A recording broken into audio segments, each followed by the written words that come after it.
listening to the Valpo Sports Radio Network, the home of Beacon Athletics.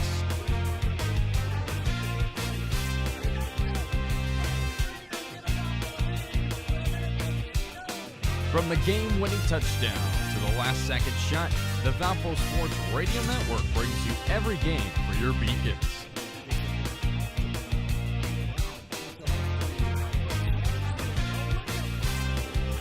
On air at 95.1 FM and streaming live at WVURTheSource.com, you're listening to the Valpo Sports Radio Network.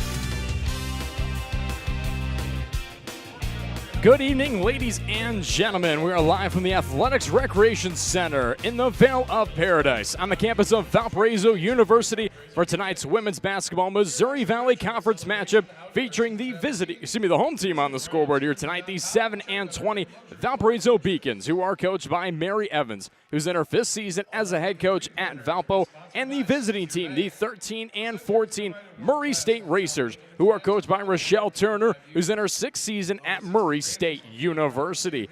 Hello once again, everyone. I'm Zach Collins, sitting alongside Keegan Thompson, and we're just about 25 minutes away from the opening tip-off, and now we'll start here with the Northwest Health Women's Basketball pregame show right here on the Valpo Sports Radio Network, The Source 95, streaming live exclusively tonight here only on YouTube.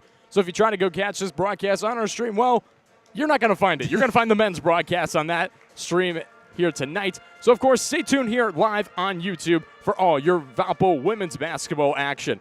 Let's discuss the last game for the Beacons, as Valpo was looking to get their 4th consecutive road win for the first time since 2001 when Valpo went to the WNIT in that year. I was only 1 year old at that time. I don't know about you, Keegan. Oh, I was still cooking. Okay, you were still there. Yeah. You weren't even existing yet. Yeah.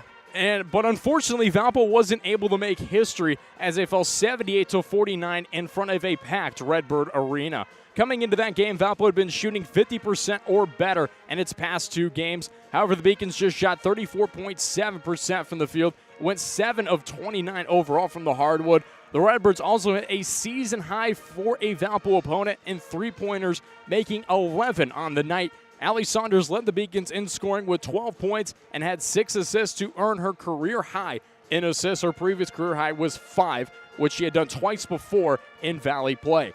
Jada Johnson joined Saunders, scoring 10 points in the double-digit column. And for the 3rd time of Johnson's career, Ernest and Tekka had 5 rebounds apiece, which was Tekka's 2nd best in a Valpo uniform. The Beacons also limited turnovers against the Redbirds in the second half, going 5 of 16 in the second. But Valpo allowed Valley Best to just dominate on the offensive end of the floor to sweep the series against the Redbirds and earn that win against Valparaiso. And I mean, really, Keegan, it was a difference of momentum in that competition.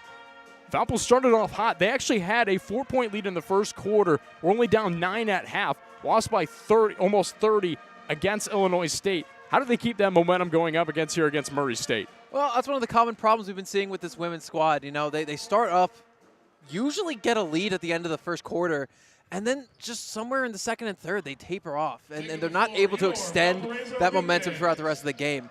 I mean, again, I think it's going to be recognizing who your key player is for the evening, because Brown, Saunders, they've been playing relatively well in weeks past, but it's all a matter of who is actually cooking in a particular evening. When one of them's cooking, the other one might not be, or they might be a little quiet. And it's been a difficult time for Valpo to have all their players sync up at once.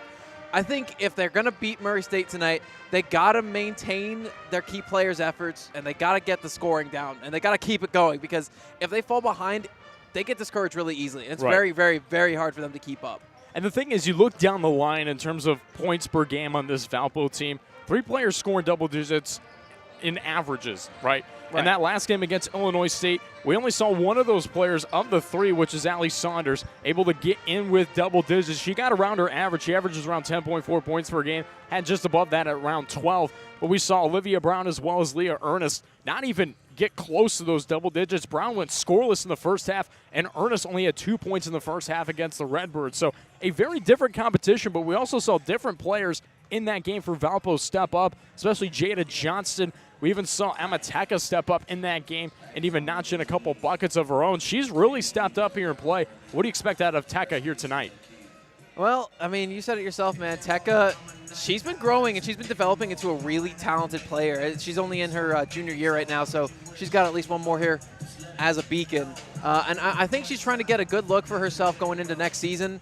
You know, might be trying to earn that starting position. And this is where you do it. Right. You know, obviously you do it in the weight room and at practices outside the season, but you know, with some numerical results to back that up, it might be giving Mary Evans an easier decision in that front. So, you know, again, she's been getting a lot more consistent. I've been really impressed with her play, particularly on defense, and her ability to suck in rebounds and give it back to her team. So, I mean, frankly, it's just going to be about getting your hands on the ball, going for the shots whenever you're unmarked, but whenever you are, getting it to Saunders or Brown, see if they can sink one in. And the thing about Saunders and Brown recently is, I mean, we've seen Brown in the games prior to the game against Illinois State, in the games against Bradley, as well as Indiana State and Evansville. That's when Valpo went on a 3-game winning streak, and it was the likeliness of Olivia Brown as well as Allie Saunders and seeing Leah Ernest on the floor, especially in her defensive game. Ernest hasn't been playing the greatest in terms of her offensive game, but when it comes to getting rebounds, playing good defense, we're seeing Leah Ernest on the floor just play tremendously well in these last couple games, which has really led to Valpo's success. But not before we get into a little bit here. We'd like to remind you that the Valparaiso Women's Basketball pregame show is brought to you by Calumet Brewing, Custonia Tractor, Wings Etc., Lakeshore Bone and Joint, Northwest Health, First Source Bank, Hungry Howie's, Culver's, IBEW, Royal Excursion, and Ticket Smarter. And once again, you're listening to the Northwest Health Women's Basketball pregame show right here on the Valpo Sports Radio Network. Let's go over the series between the Racers and the Beacons. Now, this not being one of history, this one being of just this year entirely, as Valpo and Murray State have only matched up one time. Murray State beat Valparaiso earlier this year as a New Year's Day game. So they've only played one time in the history, and it's only been in this year, only within about a 3-month span of that game, is this competition, as Murray State won 67-48 up against Valparaiso. It wasn't the betterment of Valpo in that game, as it saw that Murray State win. At the time of the last competition, Murray State was actually a top 100 net team, shot 50% from the hardwood in that last game. Valpo was limited to shooting just 35% from the field, but was able to force 16 Racer turnovers after Valpo was able to get 9 steals on the night. Olivia Brown was also able to knock in 15 points with 3-pointers, and she was taking the long ranger in double digits for the Beacons in that last competition. Leah Ernest put up 8 points and snug in 10 rebounds, with Olivia Sims coming off the bench to add 7 points onto the board.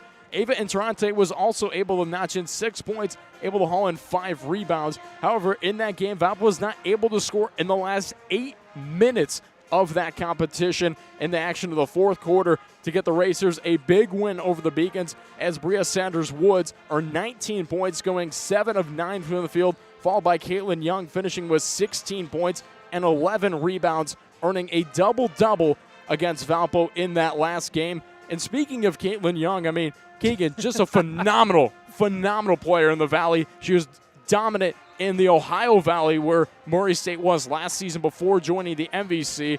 I mean, just talk about her a little bit. Well, you don't need to be a genius to look at the stat sheet and see number 31 averaging 21.6 points per game to know that she's a pretty talented player. I mean, you know, we were talking a little bit about her before the game. She scored over 40 points against Drake, if I'm not mistaken. Yeah. And you know, that was in a team loss for them, but she scored over half of their points, actually rounding up on 2/3 of the entire team's points. And you know, just if there's anyone who you want to have a good individual effort on any given day, it's definitely going to be Caitlin Young. I mean, on top of that, she averages almost 8 rebounds per game, you know, 2.1 assists. So she, you know, she's very multifaceted. She's got a lot going for her. 6'1" junior, so she's got another year playing for Murray State, and on top of that, she has the height to back up everything. Honestly, you can't ask for a better player when you look at these score sheets. She's definitely going to be the marked player for this Valpo women's squad. You got to put a lid on her before she boils over. I mean, really, she's boiled over hard in that Drake game. Speaking of that game, you mentioned 40 above. She actually added 3 onto that 40. 43 points against Drake in that game. Final score was 80-67 overall. Drake won that competition. She scored over half of Murray State's points overall. I mean, that's just unheard of in play. That's ludicrous. I mean, she's just phenomenal. Even coming into this season, she was the preseason All-MVC team and the preseason Valley Player of the Year. And I mean, she's got the nomination coming up for MVC Player of the Year overall with this run that Murray State's especially made. I mean, yes, they're 13-14, but her play's been exceptional this season. I honestly, off the top of my head, I can't think of many better choices than Caitlin Young for that nomination. And here's hoping Valpo can put a stop to her today. But I'm interested to see what she can do. This squad, they've been a little bit feisty the past couple of weeks. Particularly with players like Saunders and Ernest really starting to step up and play some good basketball. So it's going to be a battle of Valpo's best versus Murray State bringing the salvos that they want to fire out. And we'll see how this matchup comes here tonight. But beforehand, when we return, we'll talk about the opponents, the Murray State Racers. Conference standings, keys to the game, and the starting lineups. And the tip-off of this contest will follow shortly after. So stay tuned. You're listening to the home of Valparaiso women's basketball right here on the Valpo Sports Radio Network. How do you make the most of your land? Shaw does it behind the wheel of a John Deere 1025R compact tractor, as he does everything to make my yard look as beautiful as I possibly can. But the Hubbards use their 1025R because we really are trying to create this homestead. There are millions of ways to make the most of your land. How will you make the most of yours? Nothing runs like a Deere. Experience all that John Deere has to offer at Castonia Tractor. Visit us online at castrac.com, castrac.com. At Wings Etc., we love sports. So much that we packed our walls with tons of big flat screens tuned to the very best sports programming. At Wings Etc., we love big, cooked to tender, crisp perfection wings. And so do our fans who have voted our wings best in more and more cities across the Midwest. At Wings Etc., we love beer. We love it so much that we have over 40 different kinds of beers in bottles and on tap, including your favorite regional craft beers. Wings Etc. at 501 North Silhavy in Valparaiso and online at wingsetc.com. When you need trusted electrical professionals, who do you turn to? Powering America's team of NECA and IBEW contractors can help. All of our electricians have 10,000 hours of on-the-job and classroom training to ensure the safety of your home or business electrical system. Licensed, bonded, and insured, drug-tested, and background checked. Visit poweringnorthwestindiana.org for a complete list of contractors, experts in residential, commercial, industrial, voice, data, video, and renewable energy projects. Visit poweringnorthwestindiana.org. Safely powering Northwest Indiana. Live on WVUR 95.1 and streaming at WVURTheSource.com, you're listening to the Valpo Sports Radio Network.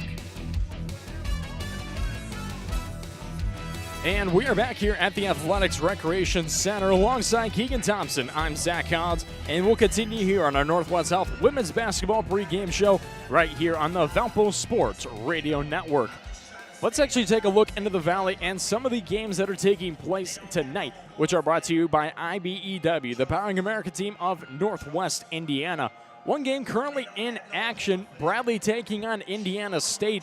Bradley's up top by 4 against Indiana State, 45-41. They're currently at halftime.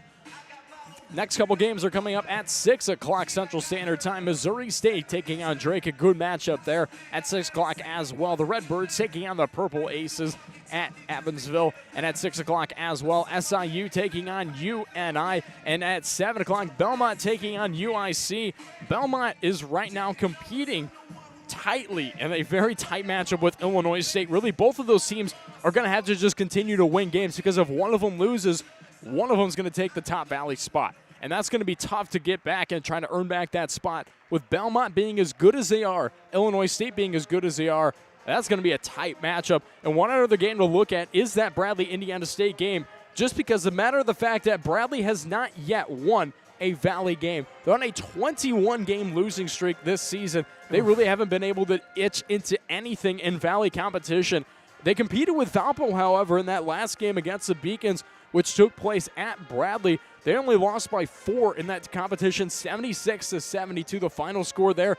I was able to call that game, and Bradley, they actually look like a pretty good team. They look like they're satisfied with kind of the pieces that they have, but they're missing that star piece. They're also missing a couple of that rebounding piece as well. really if they itch on a couple of other pieces of that team, you can have a good-looking team. But right now, it's kind of just a team of guards and a lot of players that just like to shoot the three, and that's really why they haven't been successful this season. Yeah, and as I recall, I was on that game as well with you there, bud. And it was fun to watch. I had a good time enjoying the play from both Valpo and Bradley. And ordinarily, I don't find myself rooting for anyone who doesn't have a big letter V across their chest tonight. But, you know, that Bradley squad, I think they're like one or two, like you said, key pieces away from starting to take over the Valley. Because, again, they have consistent pieces. I think their coaching staff is pretty good. I would root for them. And, again, it's all about just getting that one win and keeping it going this year. Or, well, next year. Because I don't know how much of an opportunity they're going to have to climb back into conference play this year. I mean, they've got a couple of opportunities, but, I mean, really overall, Bradley's not going to have really much of a chance when it comes to the Hoops in the Heartland MVC tournament. But really before we get into a couple of other things, a couple of final scores from around women's college basketball in the top 25. Number 17, Michigan beat Penn State by just 2. No. A final score of 63-61. And number 21, Arizona falls to UCLA, 73-59, an upset there. Most of these are right now in tournament play. The Valley's kind of a little bit late getting to the women's tournament action, as the Valley's, about 12 teams. You've got some other conferences that are expansive of 16, 18, 20 teams. So Yeah. a lot of them start a bit earlier than the Valley has in the past. Valley actually starting a little bit around the same time as they did last season, as they've added 3 teams and lost the team of Loyola, added on UIC, Murray State, who's here tonight, and Belmont, and a couple of games currently in action in women's top 25. Number 6, Stanford over Oregon, 51-39 with 3:46 left to go in the third quarter.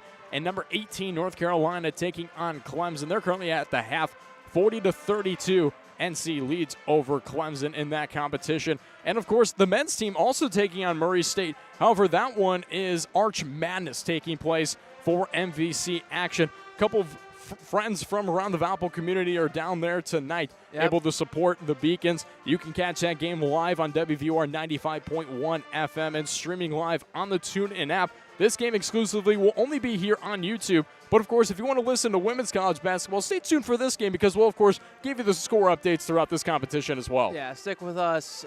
We're going to have a good time tonight. Both the teams look fired up. They're going crazy in their pregame warm-ups, too. I can't wait for this one. Keegan, let's also take a look here just at the Racers overall, as they've been able to play really good matchups as of recently. In the last competition, Caitlin Young knocked in 14 points, going 3 of 13 from the field, but was able to go perfect from the charity stripe, knocking in 8. Hannah McKay also added in 8 points, knocking in 3 buckets as well. And UNI's Grace Foley had 18 points, going 6 of 11, and ended up with a double-double, hanging in 11 rebounds. The Racers got swept in the season series to the Panthers, and they've gone 0-4 against UNI ever since their first game on November 23rd, 2004. As Murray State's just joined the conference this season, they lost by 30 to UNI, 46-76, a final score of that competition. And let's actually, before we get into the starting lineups here tonight, go into the keys of the game, which are brought to you by Royal Excursion, the travel partner of Valparaiso Athletics. Looking for Valpo, really play tough defense in the RA. That's the lower circle in the lane, as well as rely on the high ball screen movement. That's where Valpo's success earned them in that competition against Bradley in the first 3 quarters. They lost it in the fourth, and that's why it was such a tight matchup. Looking at Murray State overall, really they got to play a tough zone defense coming into this competition tonight and rely on Young to dominate against Valpo as she did in that last competition. We're going to head it to the PA announcer to give you the national anthem, as we'll play the national anthem live right here on WVR's YouTube page. For the playing of our national anthem by the Valpo Pep Band.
And that national anthem played by the Valparaiso Pep Band here tonight. They're going to be here all night long playing from the student section on the far side of the gym to my right side here in this competition tonight. Let's actually get into the conference standings before we get into the starting lineups, which the PA announcer is currently announcing live in the background. Let's look into the conference standings as Illinois State and Belmont are neck and neck with one another.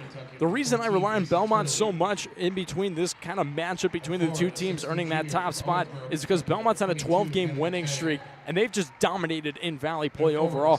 19-10 overall. They actually started off in the conference season with a losing record, and they've really flipped the script and really earned a spot here in MVC play. UNI and Missouri State sitting right behind, both at 14-4. Really, these are tight matchups. You look down the line, Drake kind of has that fifth spot already as they're 12-6 overall in the conference, 17-9 in overall play. 8-10 are both UIC and SIU. Murray State and Evansville both sitting at 6-12. Indiana State and Valparaiso both sitting at 5-13. And then you look at Bradley, 0-18 in Valley play. Unfortunately for the Braves, they have not been able to earn any easy wins, as they haven't earned really any wins in Valley play. 3-26 overall.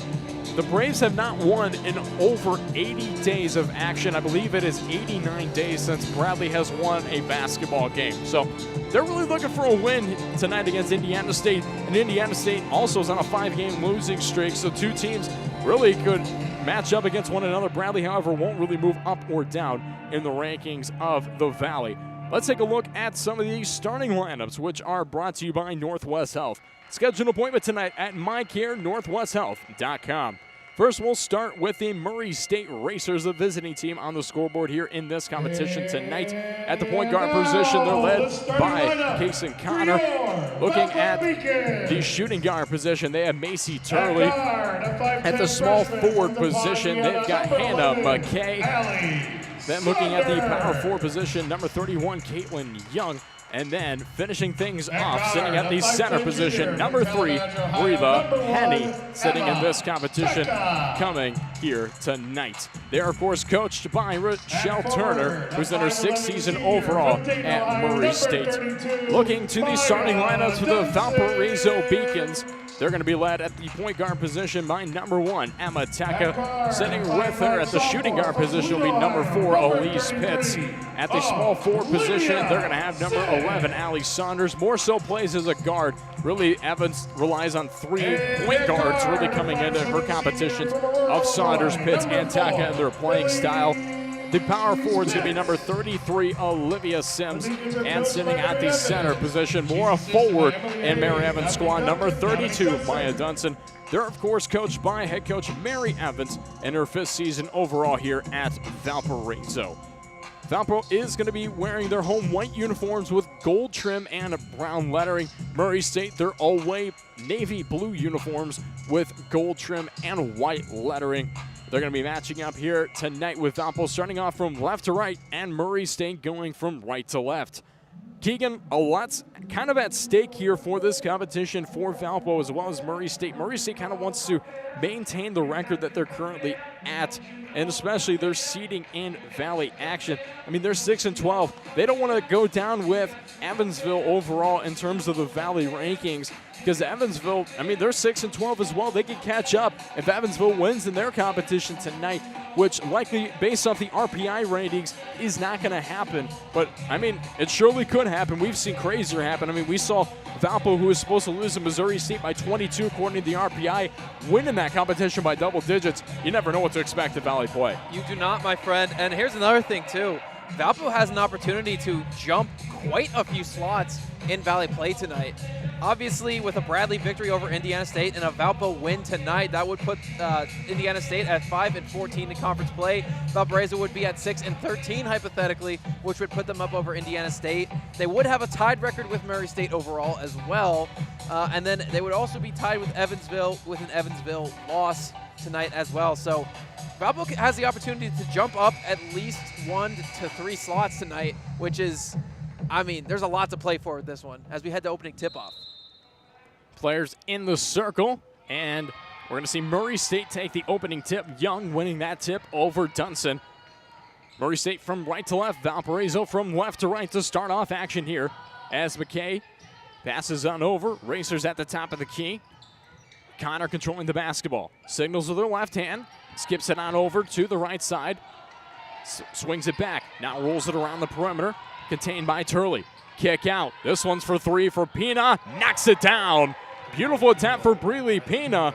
The 5'4" freshman knocks down the first bucket of the competition. A 3-0 lead for the Racers. Valparaiso now with the first possession of the game for the Beacons. Taka contains at the left wing. A pass to Saunders. Rolls it around to Pitts. Kicks it Dunson in the near corner. Dunson scans. Back to Pitts. Throws it on over to Saunders. Swings it to Sims. Back to Saunders. Top of the key.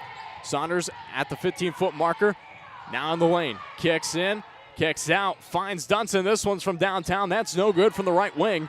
And a rebound hauled in for the Racers. Turley not coming down the floor with speed. And a knock away for the Beacons. Beautiful turnover, beautiful defensive transition for Valpo as Saunders kicks to Pitts. A swing on over to Teka, kick back to Pitts. Skip on over to Dunson. Valpo just moving this basketball around the perimeter, almost a high school-based offense, but one that executes very well. And we've seen this early in Valpo's season. Really haven't seen this execution of offense in quite some time as Saunders is at the top of the key, 4 in the shot clock. Drives into the lane, left hand up and in for Allie Saunders. Still a 3-2 lead here for the Racers. As we noted all season, Valpo does love to control that shot clock. They like to wait until the last possible second to go for that shot. And, worked to their advantage that time. Murray State attempts to pass inside. Good defense in the lane by Valpo. Forces a Murray State turnover. 8:08 left to go here in the first quarter of play. A 3-2 Murray State lead over Valpo. Teka contains in the far corner, rings it on over to Dunson at the left wing. Dunson scans, kicks it to Saunders. Saunders pass on over to Pitts. She goes down to the right block, a swing out to Sims. A pivot full with the right foot, drive-in attempt, the miss. Just a bit too short for Sims. She gets her own rebound, however, and hauls it on over to Saunders. Throws it to Teka. Now contained by Dunson at the left wing. A pump fake, a drive-in, goes baseline, kick out. However, she steps out of bounds.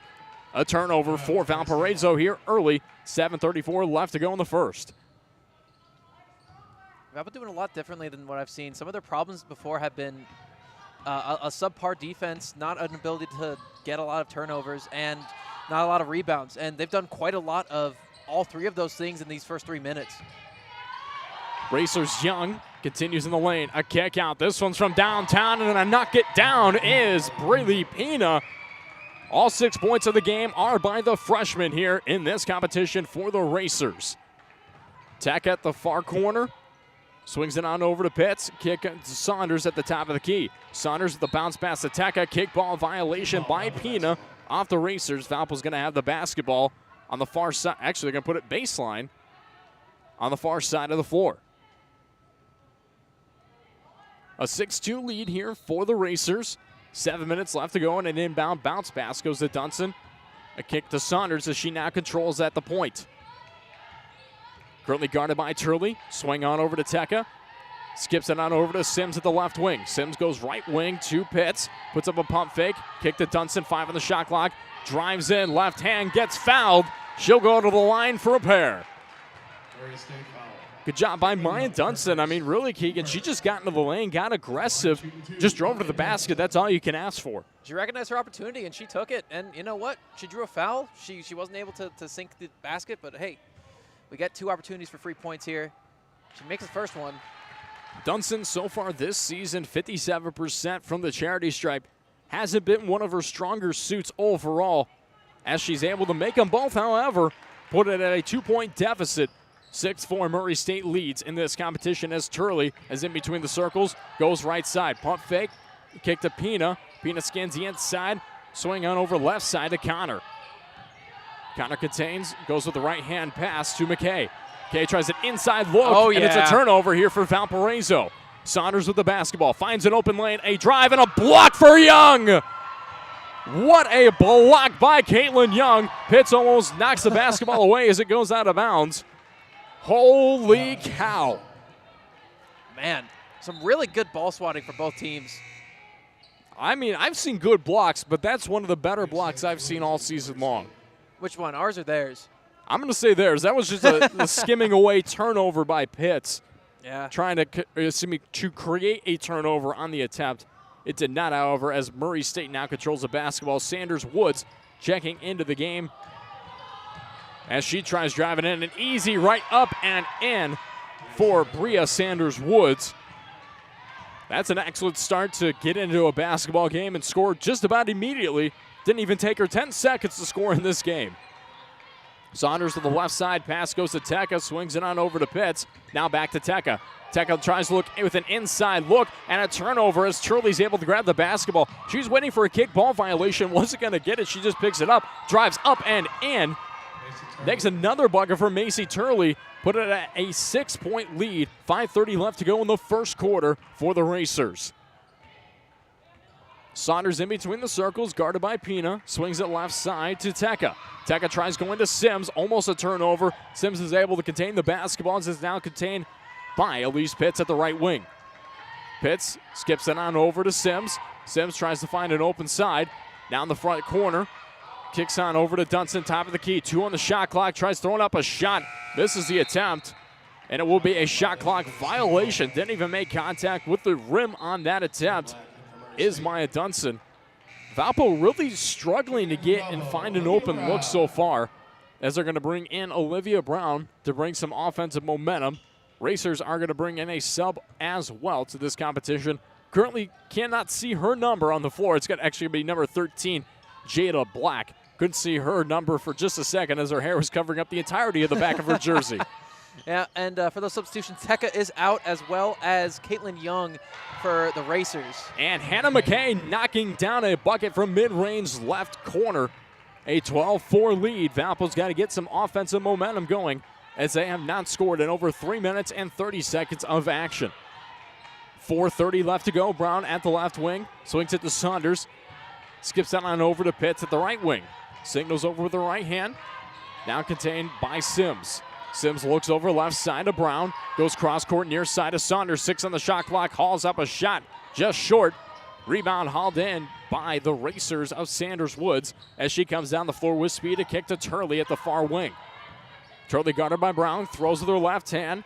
Finds McKay. McKay from Iowa. Bricks out the back of the iron. And a rebound hauled in by Sanders Woods. Offensive rebound for the Racers. A kick to Black. Drives in. The up. The no good. Gets her own rebound with the putback and the up and in. Valpo with just no boxing out on that last attempt. Poor defense so far to start off this first quarter for Valparaiso. That's going to force Mary Evans to take her first time out of this competition. We'll take it with her as we're going to see you back here in 90 seconds. A 14-4 Murray State lead. From Van Wagner, this is the Valpo Sports Radio Network.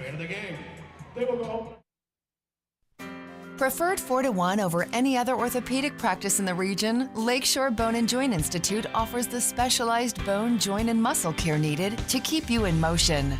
Our world-class providers serve as the official team physicians for Valparaiso University, and we have proudly delivered specialized, experienced care throughout Northwest Indiana for more than 50 years.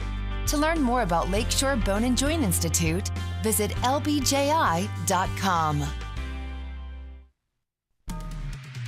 Do you hear that? That's the sound of Hungry Howie's hot, real mozzarella cheese melting over a bed of dough made fresh today. And flavored crust loaded with any combination of our mouth-watering flavored crust flavors. You probably didn't think Irresistible had a sound. Well, it does now. Now get a meal deal for any budget starting at the irresistible price of just $5.99. Hungry? Howie's! Heinold and Feller Tire and Lawn Equipment strive to exemplify the true meaning of the words trust, courtesy, and honesty. In fact, many of our customers say we've done a pretty good job of it. Since 1958, we've been providing auto repair and full-service tire sales to Porter County, Indiana. Come visit us at our Valparaiso or La Crosse locations, or check us out at heinold-feller.com.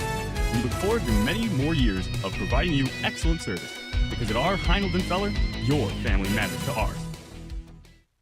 Live on WVUR 95.1 and streaming at WVURTheSource.com, you're listening to the Valpo Sports Radio Network. Tonight's broadcast of Valpo women's basketball is brought to you by Culver's. Enjoy the Culver's Deluxe layered with real Wisconsin cheese, crisp lettuce, ripe tomatoes, pickles, sweet red onion, and our signature mayo. It's topped with a lightly buttered toasted bun. It's our butter burger at its best. Welcome to Delicious. Valpo currently not playing at its best to start off this competition, as Murray State is over the Beacons 14-4 with 3:48 left to go here in the first quarter. I'm Zach Collins sitting alongside Keegan Thompson. And really, Keegan, Valpo just hasn't had any opportunities. They haven't scored in over 2 minutes and 55 seconds of action. How do they get back on pace here? Well, they got to cut off Murray State. It sounds obvious. Let me get a little bit more in depth about that. Currently, Murray State's on a 8-point streak, beating out Valpo. Valpo hasn't been able to score a single time. Murray State has had very little contention going to the net. The way that they're moving their players is drawing a lot of Valpo's defense to one side, which gives a lot of opportunities for free shots. Most of the threes have been uncontested. Right. And another thing, a lot of the rushes towards the net, going for those layups, they have actually, Murray State has actually drawn a couple of Valpo's defenders to the far side of the offensive zone. And frankly, I think Valpo needs to play a little bit more committal to a zone-type defense.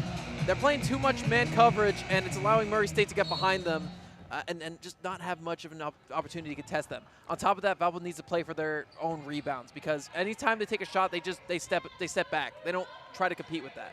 We'll see if Valpo gets back into their momentum here, as Ernest and Johnston have both checked in for the Beacons. Burpo checks in for the Racers. Saunders contains at the point.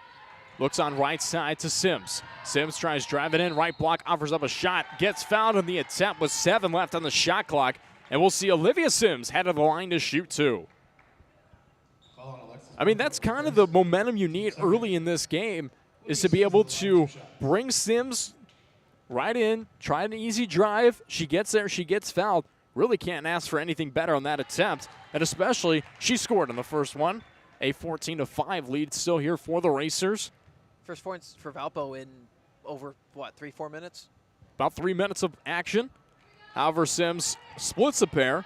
A 9-point lead here for Murray State as Sanders Woods crosses the timeline. Goes right wing. Woods looks to Burpo, almost loses the basketball. Now goes the 15-foot marker. A kick to Black, mid-range shot. That's no good. Ernest able to snag up that basketball and hands it off to Saunders.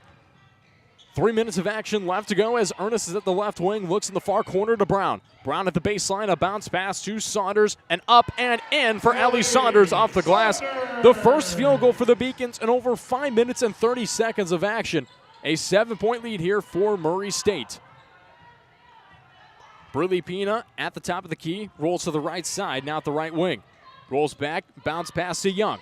Skips on over to Burpo at the left wing. Burpo tries going in near corner. Looks back out with a kick out. Now back to Burpo at the left wing. Burpo goes cross court, finds Sanders Woods with 3 on the shot clock. Takes up an attempt. Nothing but net for Bria Sanders Woods. Knocks in that 3 and a 10-point lead added back on for the Racers. Ernest now contains the basketball for Valparaiso. A kick to Saunders, loses control of the ball. Last touch away by Briley Pina. Valpo's going to have the basketball. Luckily, Allie Saunders didn't touch it as it was about to go out of bounds. You could definitely tell she thought about almost going for it. Good thing by her, and especially a smart move by the freshman. Yeah, incredible heads-up play from her. Showing Saunders, her expertise on that one. Right.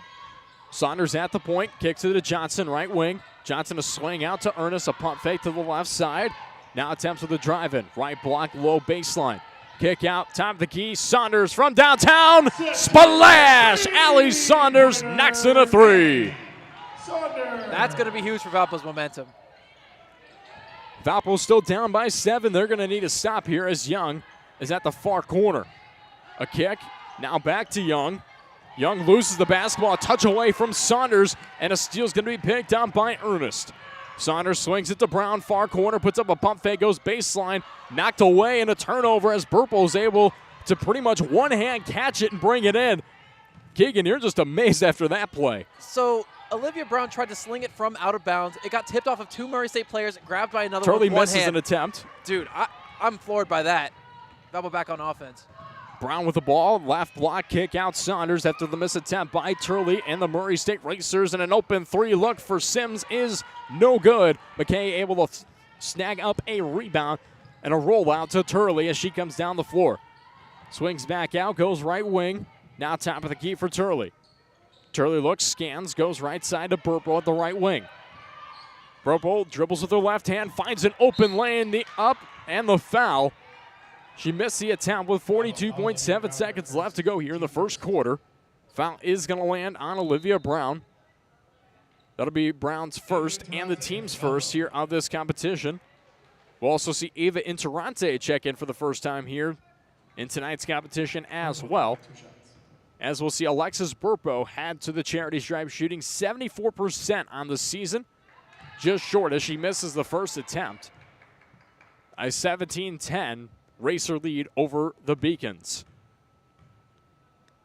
Almost a silent gem here, even for the visitors, as she's able to knock in the second.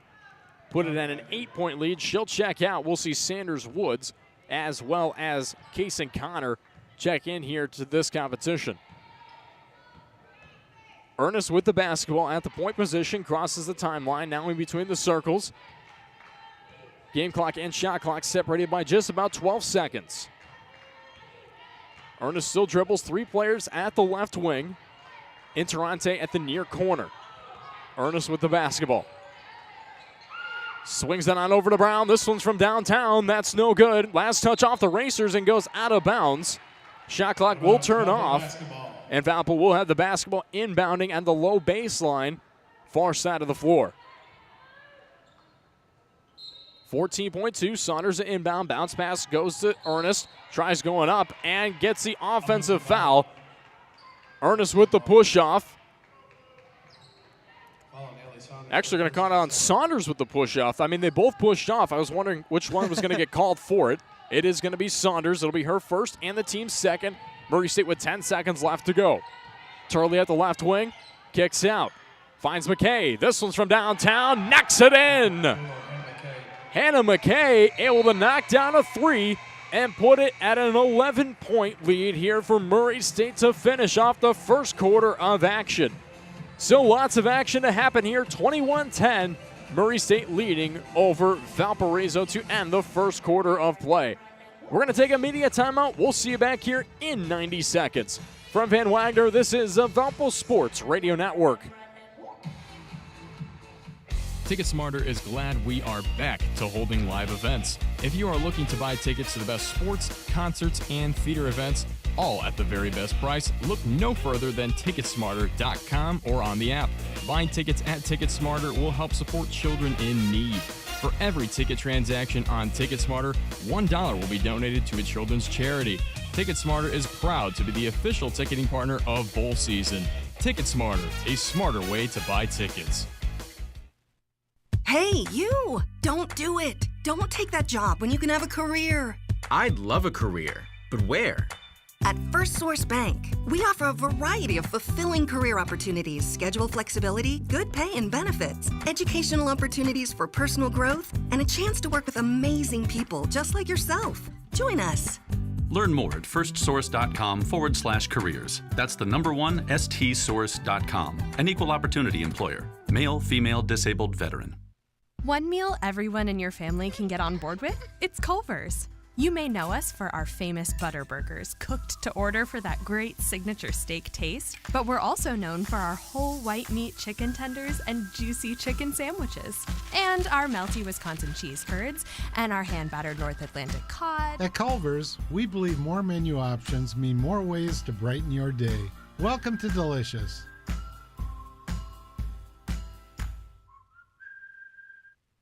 Live on WVUR 95.1 and streaming at WVURTheSource.com, you're listening to the Valpo Sports Radio Network.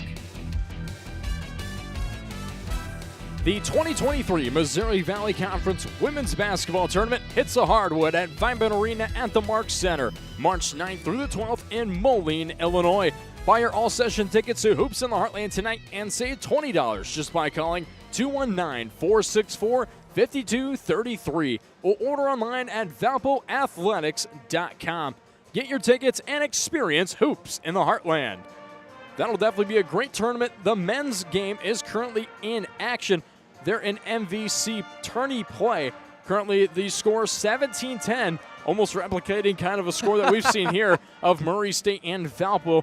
Beacons currently down by 7 with 11:19 left to go. If you want to listen to that game, of course, check out the WVR stream live, or you can tune in on your radio to 95.1 FM to be able to listen to that broadcast as well. You can listen to us both at the same time. I mean, during commercial breaks, turn one off, make the other one go on. It's very easy to do. I've done it. I mean, I've done it too. I mean, I've listened to 3 broadcasts, which don't do that. That's really tough. 2's hard enough. But, of course, you can do that with us here. It's easy listening here in WVUR. Of course. But it hasn't been easy listening so far. Valpo down by 11 going into the second quarter.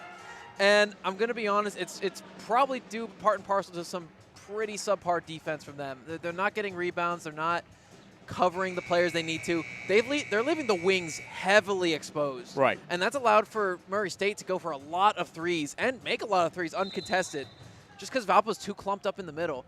But we will be starting with the ball here as we let Zach get on with his play-by-play.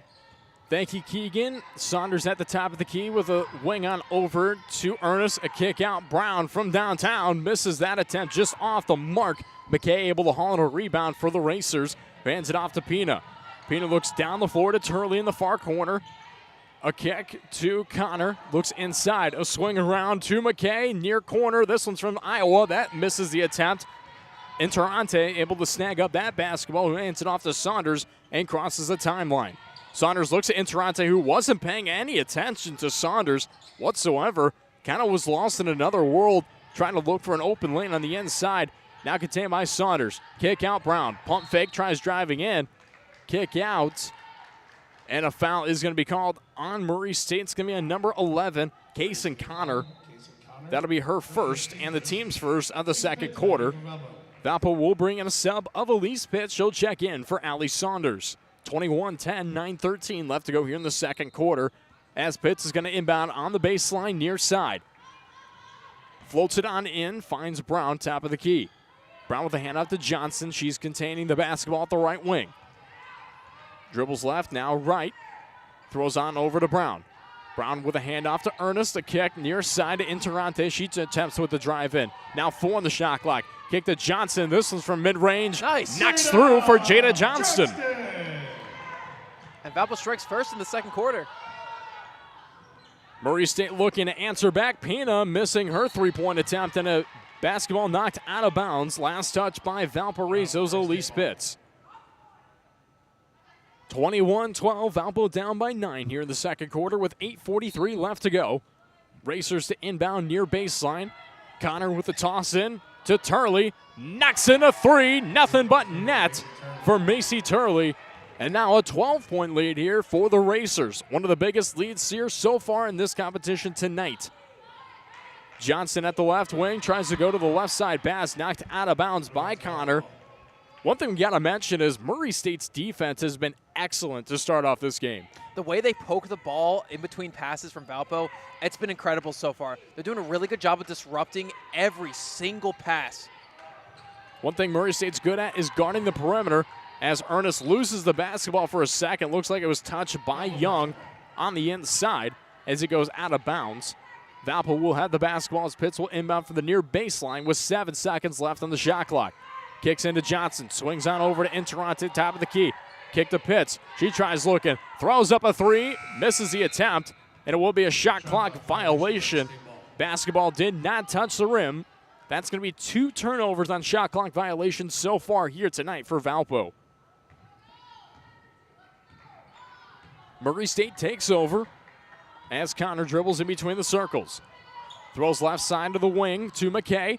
Loses the basketball for just a second as it was touched away by Ernest. Looks inside for Young, tries driving up, gets fouled. Foul looks like it's going to be on number 41, Jada Johnston. Team first. That'll be the juniors first and the team's first. Maya Dunson back in for Valpo. Maya Dunson will check back in here for the Beacons. And Murray State's Caitlin Young will have 2 at the charity stripe. Young currently shooting a very great 86.4% from the free throw marker as she knocks in the first. She's 127 of 147. But after that attempt and this attempt, she's now 129 of 149. There's only missed 20 on the season. 26-12, Murray State leads over Valpo as Ernest with a kick near side of Brown. She tries driving in at the right block, but travels on the attempt. She didn't jump stop Keegan, which really led to her trying to kind of play it off as she kind of Euro stepped up. But when you don't jump stop and you stop there and you move the pivot foot, you're going to get a call for a travel all day. Yeah, you tried to play it off. Wasn't a very compelling performance. The ref wasn't going for it. Not everyone can be an actor, but an acting play nomination is won by Caitlin Young as she knocks in that basketball. And Valpo is going to take a timeout. Mary Evans squad with only 2 points here to start off this second quarter, the first 2 points of the quarter. But the Racers on some momentum charging effort here to start off the second as well. This will lead us to a media timeout. We're going to see you back here in 90 seconds. From Van Wagner, this is the Valpo Sports Radio Network. Hey, you! Don't do it. Don't take that job when you can have a career. I'd love a career, but where? At First Source Bank, we offer a variety of fulfilling career opportunities, schedule flexibility, good pay and benefits, educational opportunities for personal growth, and a chance to work with amazing people just like yourself. Join us. Learn more at firstsource.com/careers. That's the number one stsource.com. An equal opportunity employer. Male, female, disabled, veteran. At Wings Etc., we love sports. So much that we packed our walls with tons of big flat screens tuned to the very best in sports programming. At Wings Etc., we love big, cooked to tender, crisp perfection wings. And so do our fans who have voted our wings best in more and more cities across the Midwest. At Wings Etc., we love beer. We love it so much that we have over 40 different kinds of beers in bottles and on tap, including your favorite regional craft beers. Wings Etc. at 501 North Silhavy in Valparaiso and online at wingsetc.com. How do you make the most of your land? Shaw does it behind the wheel of a John Deere 1025R compact tractor, as he does everything to make My yard look as beautiful as I possibly can. But the Hubbards use their 1025R because We really are trying to create this homestead. there are millions of ways to make the most of your land. How will you make the most of yours? Nothing runs like a Deere. Experience all that John Deere has to offer at Castonia Tractor. Visit us online at castrac.com, castrac.com. Live on WVUR 95.1 and streaming at WVURTheSource.com. You're listening to the Valpo Sports Radio Network. Hey, Valpo sports fans, Wings Etc. Grill and Pub, located at 501 North Silhavy and East Chicago Street, has lunch specials featuring wings, burgers, wraps, rib tips, and more at amazing lunch prices weekdays from 11 a.m. to 2 p.m. Stop by and visit them today. Can't dine in? Order online at togo.wingsetc.com. Wings Etc. Grill and Pub in Valparaiso. We're back here in the Athletics Recreation Center. I'm Zach Collins sitting alongside Keegan Thompson. And Keegan, I was trying to read that ad by not even looking at it. I've tried to memorize it, and I just stopped for a second. I'm like, oh, man, I got to look down for this part. So I apologize for that live read there. You did well with the radio ad during the break. Thank you. I try. We try here on WVUR, and definitely that was an attempt there. Valpo trying to itch their way back into this game. It's a 28-12 Murray State lead here over the Beacons. Murray State currently on a 7-0 run in just the last minute and 12 seconds. The Racers have just been successful due to their defensive performance, and they've been able to just come down and knock down shots. The Racers sitting at 63% from the field right now, 10 of 16 overall, 5 of 8 shooting from the perimeter, also at 63%. I mean, how does Valpo even put up a stop against this Racers team who even seems on contested shots to make a bucket? I've said it before, I'll say it again. You got to mark the players on the perimeter. They've been just shooting uncontested threes all game, and it's been working. That's why they've gotten up to such a big point lead so early, and that's why they've been able to keep it. Currently beating Valpo by 16 points at the moment, and we still got a long quarter to go. 7 minutes and 27 seconds left in this one. Valpo will be starting with the ball here on this play, Zach. And we'll actually have an uninterrupted 7 minutes and 27 seconds of the second quarter as the media timeout was quite early as Pitts dribbles the basketball top of the key. Right side contained by Interante. Hands off to Ernest at the point. She drives in. Kick out. Interante in the near corner. Takes it for herself. Goes towards the left wing. Now a kick. Right side in the corner for Ernest. Whips up a three. Just off the mark. Hauling in a rebound is going to be number 22, McKay, for the Racers. Moving the basketball around the perimeter are Murray State. Bounce pass inside from Connor. Looks to Young. Now a kick out for Pina. This one's from downtown, just strong as it rolls around the iron. Ernest able to haul in the basketball. She'll bring the ball across the timeline here. Dribbles towards the left side. Stops. Kicks. Dunson from Iowa. Bricks off just short. Young able to get that rebound for Murray State. Missed attempts here, but open looks for Valparaiso. They still haven't scored in 2 minutes and 15 seconds. They're going to be looking to stop Murray State here as Connor contains at the left wing. Looks inside to Turley. Offers up a shot. That's no good. Gets her own rebound somehow after it touches a few hands. He gets fouled on the shot attempt right after that posted rebound. It's going to be on number 4, Elise Pitts. That'll be Pitts' first and the team's second. Well, before the foul, I would say that was really good defense, particularly on the part of Olivia Brown, covering that shot incredibly well. Not something you usually think of her doing, but hey, she played great today. Turley now at the line for the Racers. First one rolls around the rim, and that actually is going to end her 46 consecutive free throw streak. She's made 46 free throws in a row ever since December 3rd, and she finally misses one here at the Arc. It's been over 4 months where we haven't seen Turley miss a free throw. We just witnessed it here tonight. So she isn't a robot on the floor at the free throw line. She is human, and she does miss a free throw. She's now going to be posted 59, or excuse me, it's going to be 58 and 62 overall on the season as she's able to haunt a rebound after a Valpo miss. Wow. Wow. Yeah, despite the miss, though, that's still an incredible average. Containing here for the Racers is Young. Hands it off to Connor, who looks inside to Young. The up and in from the left block. Caitlin Young in this competition with 6 points overall. A 10-0 run for the Racers here. Valpo looking to score after over 3 minutes going scoreless. Sims in between the circles with a kick left side to Teka. Teka loses a basketball, almost lets it go for just a second. Good job by Pina to get a hand in there for the Racers, and the pass trying to go for Dunson is knocked away. This perimeter defense by the Racers has been stellar here in this competition. Yeah, I was going to say, quite the opposite of Valpo's perimeter defense. Valpo currently down 31-12 with 5:15 left to go. Murray State on a 10-0 run. Beacons have just scored 2 points in this second quarter. It's been quite some time since we've seen a Valpo bucket hit the bottom of the net as Van Welden contains the basketball, doesn't realize that the shot clock is about to expire, and it's going to be a turnover for Valparaiso. Saunders is going to check in here for the Beacons. She'll go in for Elise Pitts with 5:08 left to go here in this game. Well, that's a good thing, bringing in Valpo's best scorer this evening. Sanders Woods at the top of the key, goes left side to Black, and an inside look to Young. Misses that attempt, but gets fouled on it. She'll go to the charity stripe to shoot 2. That'll be the third for Valpo today.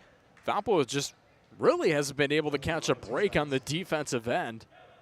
Fouling quite often on the inside of the lane. Foul is going to be called on number 25, Ella Van Welden, her first, and the team's third, as you mentioned. Young able to make in the first. I'm just still amazed that we saw Turley, and I didn't mention it for the one reason that I didn't want to have the announcers jinx in this game, so I didn't do it. That's something about the Arc.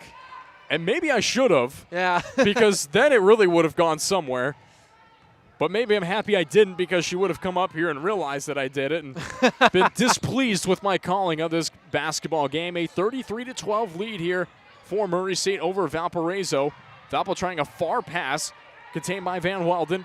Kicks to Saunders at the top of the key. Right hand pass goes to Teka. This one's from downtown from the shot attempt by Teka. And an offensive rebound for Van Welden of the Beacons. Kick out, Saunders has to put a step back. Tries to look inside of Van Welden. And a shot clock violation once again for Valparaiso. We don't see those very often, but you got to pay respect to the Murray State defense for their ability to stall Valpo as long as they have been. And all the while, that clock's winding down. Valpo's still at a deficit here, 21 points now. Valpo with 9 turnovers here in this game, 4 of them off of shot clock violations here. That just shows you how good Murray State's defense has been tonight. Sanders Woods at the left wing. A kick top of the key to Black. Wilson on around to Burpo. Burpo tries driving in, and an offensive foul is going to be called on Murray State. Number 13, Jadea Black, her first, and that'll be the team's second here in this competition with 4:04 left to go. A 33-12 lead for Murray State as Saunders crosses the timeline for Valparaiso. Handoff to Teka, near wing. Scans the interior, looks left side to Saunders, who then looks in the lane to Ernest. She's at the right block, tries it up, misses the attempt. Just too strong by Ernest. Black able to haul a rebound for the Racers. Handoff to Sanders Woods, a look back to Black, misses the attempt. And I just realized I said the AC/DC song Back to Black. It's pretty amazing you could be able to say that. As Saunders with the basketball now. I mean, it is back in Black, I get that, but it's almost close enough as Teka drives in, and the and one by Emma Teka. Finally, Valpo scores again. It has been over 5 minutes at this point. 5 minutes and 20 seconds to be exact. Oh, boy. And in that span of time, Valpo also with 4 turnovers in that 5 minutes, and actually, 34 seconds of action. Teka looking to finish off the three-point play. That's it. As she knocks it in. You're talking about Teka a little bit before the game, and, you know, some consistency would be appreciated, but these moments that she brings a spark to this team, you gotta hold on to them, you gotta push them. And I mean, really, we've seen Valpo kind of push back in a lot of games this season. Really, it's just a consistency that Valpo has to rely on right now that Murray State has had in the entirety of this competition, as they're going to bring in a skew of subs of Turley as well as Connor into this competition. They're also going to bring in Hannah McKay back into action as well, as Turley whips up a 3, just short, and Van Welden able to get a rebound. However, Black getting a hand in there, and it's going to be a jump ball. Van Welden just holding it low, and Van Welden, a player that sitting at 6'1", really shouldn't be holding the basketball low for any purpose. Just she came with it, had it over her head, had an opportunity to make a pass. However, she just holds it for a second. Murray State contains the basketball now. Turley for the Racers looks to Sanders Woods. She's at the top of the key. Sanders Woods dribbles towards the right side. A kick to Black. Hands it off to Turley. Turley at the point. Swings on over left wing to McKay. Tries driving in the lane. And an offensive foul is going to be called on Hannah McKay. That'll be McKay's first foul. And the team's fourth. Well, better late than never for Valpo's defense. They're doing a good job of getting in the way of these basketballs now. And Olivia Brown in particular, as well as Van Welden, trying to get defensive rebounds. They've been really, really good at that so far. Valpo's defense has stepped up here recently. Let's see if their offensive game can step up as well, as they're just one of their last 7. Sims with the right hand pass goes to Saunders. Dribbles towards the right side, goes baseline, near corner. Kick to Van Welden, swings it on over to Brown, tries driving up, gets it blocked away, and Turley with the basketball here for the Racers. A kick, Sanders Woods from downtown, bricks off, rebound hauled in for the Racers, and a foul called after the rebound by Kaysen Connor. Foul will be on Emma Teka. That'll be her first and the team's fourth. Both teams with 4 fouls here with 2:10 left to go. A 33-15 lead here for Murray State. A handoff far side of the floor to Turley. She's now containing at the right wing. Tries driving up, puts up a floater. No good. Teka able to haul a rebound, who hands it off to Saunders. Under 2 to go. Valpo looking for an answer back. They're just one of their last 8 from the field. Saunders dribbles, high left elbow. Hand off to Sims, backhand it off to Saunders. Rings it on around to Brown. Brown a pass to Van Welden. Just a toss to Sims, 7 on the shot clock. As Brown tries driving in. Kick out Teka. This one's from Iowa. Bricks off the back. Hauled in by Sanders Woods. as shot clock was just about to expire. Timeout, Murray State. Murray State is going to take a timeout. It will be a 30-second timeout. That'll be Murray State's first timeout of this competition. They're going to be left with 3. Valpo just left with 2 here with 1:26 left to go in the second quarter. I mean, really, Keegan, Murray State hasn't scored in the past 3 minutes and 32 seconds, but it's almost felt like Valpo hasn't scored in quite some time. They're just one of the last 9. How do they get back into this game, especially going into halftime with just 1:26 left to go? They're not able to sustain their drives. They're not getting rebounds. They're not shooting the ball very early. They're not giving themselves a lot of opportunities to do so. And I think, what Murray State's doing is they're shooting. They're getting rebounds. Right. I figure if you look at that stat sheet, they've probably shot a lot more than Valpo has just because they've been giving themselves opportunities for those rebounds. Right now, in terms of shots from the field, they've only taken 2 more, but they've made in 6 more buckets than the Beacons in this 33-15 lead over Valpo. Missed attempt for the Racers is a rebound hauled in by Van Welden. Minute 10 left to go. Saunders with the basketball for the Beacons. Dribbles back in between the circles. Scans on over to Sims at the right wing. Sims scans inside, looks, finds Saunders at the RA. Tries up a shot, knocks it in for the and one. Allie Saunders, what a play. That was off of a screen on the far side of the court. Dictated entirely by Olivia Brown and Ella Van Welden, giving a lot of space to Ellie Saunders to get right in the key there. Saunders looks, finishes off the three-point play, as you mentioned, and what a play that was. I mean, really, she had her back turned towards the hoop. The entirety of it just kind of spun up and in and knocked it in as Murray State's looking to knock in one of their own. As it just hits the front of the rim, misses that attempt for Turley. Saunders tries to go with a pass. A 2-on-1 opportunity here for the Racers, and taken for herself is McKay. However, she gets fouled on the attempt, misses a shot. She'll see the charity stripe for repair. I don't know what Saunders was thinking on the play. I mean, really, she just continued her dribble down the floor. It could have just continued the play for Valpo. But instead, she tries to make the lob pass down the floor. Puts McKay at the line, and she misses the first. Yeah, it might have rolled off her finger or something. Maybe it was just an awkward pass, but really good wherewithal on the Murray State defense to turn around and grab that. 36 seconds left to go. Game clock and shot clock separated by 6 seconds.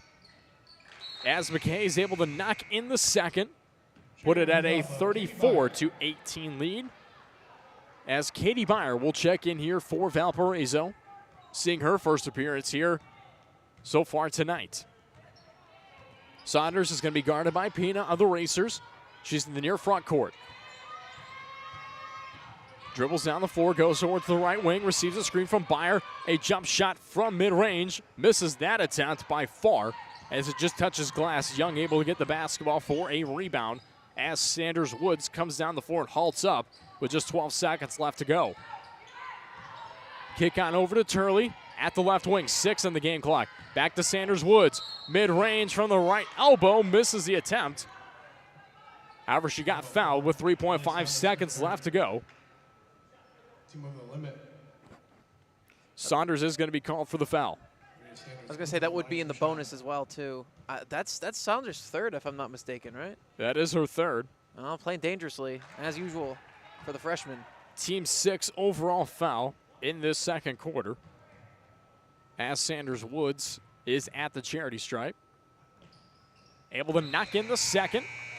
It's going to bring in 2 subs for the Racers on number 32, Burpo, as was number 11, Connor. 3.5 seconds left to go here in the first half. Brown is to inbound for Valpo. Looks, scans. Makes a pass to Saunders.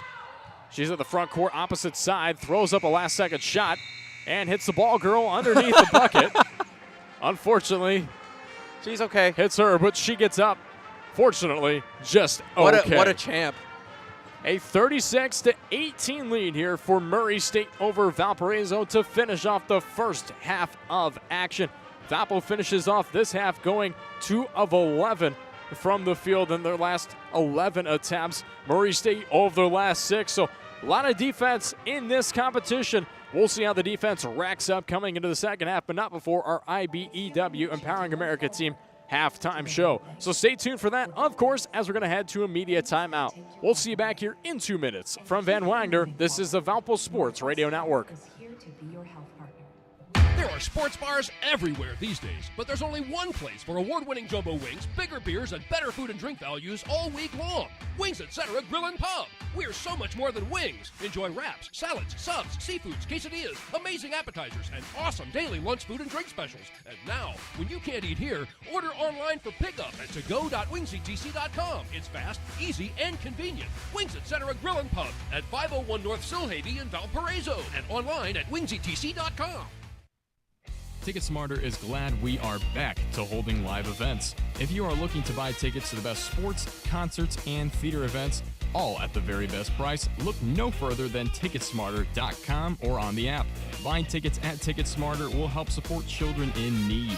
For every ticket transaction on Ticketsmarter, $1 will be donated to a children's charity. Ticketsmarter is proud to be the official ticketing partner of bowl season. Ticketsmarter, a smarter way to buy tickets. Do you hear that? That's the sound of Hungry Howie's hot, real mozzarella cheese melting over a bed of dough made fresh today. And flavored crust loaded with any combination of our mouth-watering flavored crust flavors. You probably didn't think Irresistible had a sound. Well, it does now. Now get a meal deal for any budget starting at the irresistible price of just $5.99. Hungry Howie's! How do you make the most of your land? Shaw does it behind the wheel of a John Deere 1025R compact tractor, as he does everything to make my yard look as beautiful as I possibly can. But the Hubbards use their 1025R because we really are trying to create this homestead. There are millions of ways to make the most of your land. How will you make the most of yours? Nothing runs like a Deere.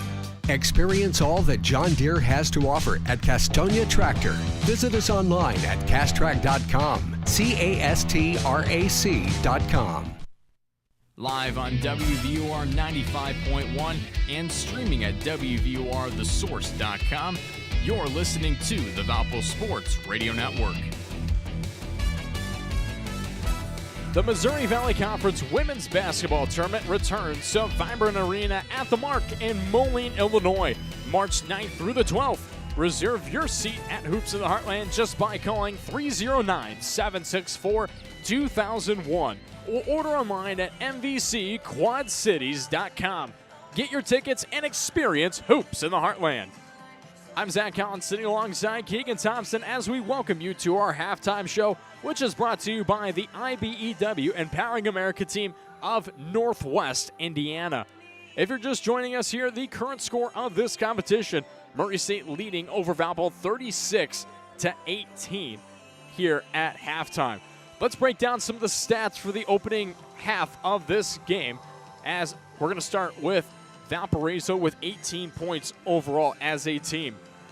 Already with 10 of the 18 points, over half of the points for Valpo is Allie Saunders. She's got 10 with 1 rebound, 4 of 7 from the field, and 2 steals as well for the freshman. Sitting right behind her with 3 points is number 1, Emma Taka, just 1 of 3 from the field, is able to haul in 2 rebounds. 2 players with 2 points so far here in this competition of Maya Dunson and Jada Johnston. And with 1 point, finishing on a free throw attempt, is number 33, Olivia Sims.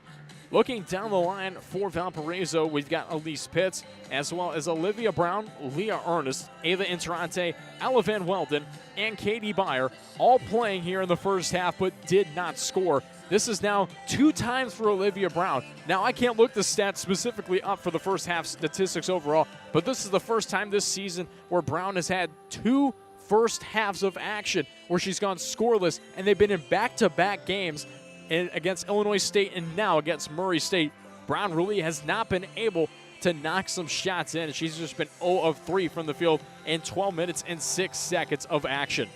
Valpo in the first half shot 30% from the field, in the second half 23.1% to finish 6 of 23, shooting 26.1%. They're just 1 of 11 shooting from 3 in this competition, 9.1%, one of the season lows for Valparaiso overall as well. And in terms of free throw percentage, hey, they're 5 of 6. At least there's a positive statistic to look at here for Valparaiso in the first half of play. Looking to the opposite side with 36 points in this competition, number 31, Caitlin Young, leading things as always for the Racers. She's just 2 of 2 from the field, but perfect 4 of 4 from the free throw line with 8 points in this competition. 3 players finishing with 6 points in the first half of number 22, Hannah McKay. We've got number 3, Briley Pina, as well as number 14, Macy Turley, all with 6 points here in this competition.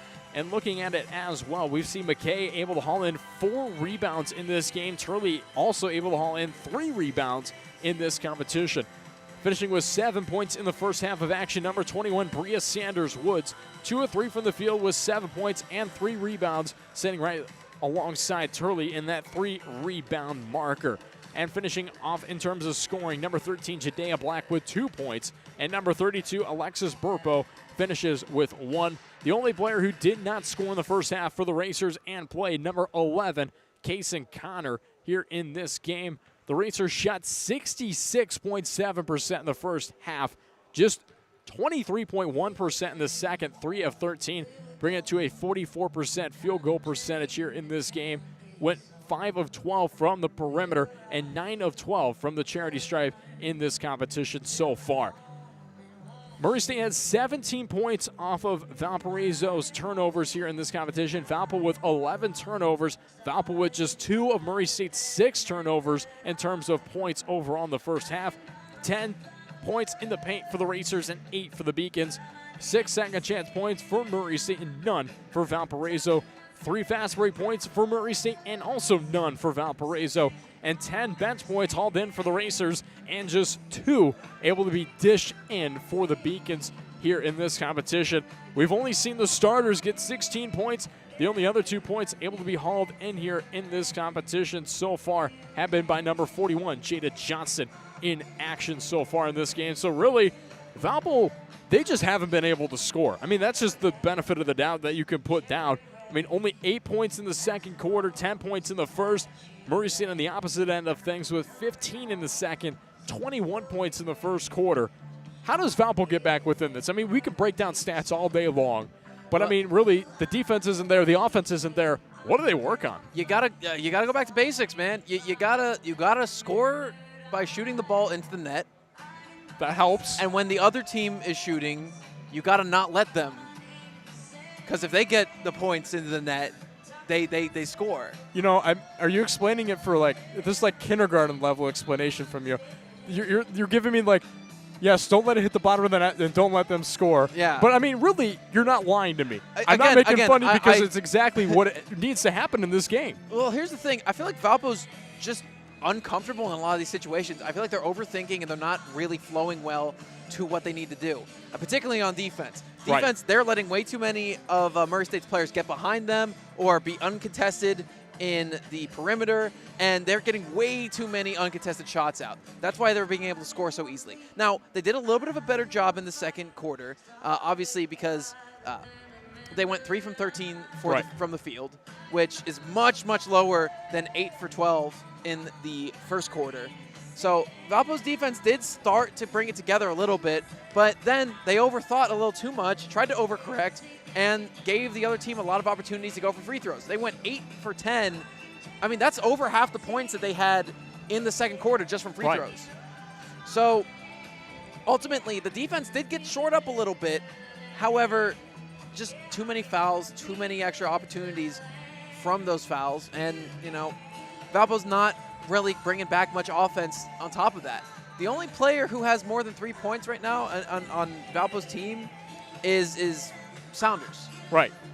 And she's actually the only player in double digits. She's the only player scoring for Valpo above 5 points in the first half. Yeah. Which is, I mean, beyond a rarity for the Beacons, even in this season where they haven't been playing the best of basketball in this year. It's kind of a rarity for Valpo. Usually we see 2 scorers at least within that 10-point, or 8-point to 10-point range. We're only seeing Saunders with 10 points, the rest of them with 3s and 2s down the line, and it's not that many adding on as Valpo's just sitting at 18 points here in this game. And if my math puts me right, that's going to be under 40 points here in this competition if Valpo continues to keep up the same offensive play.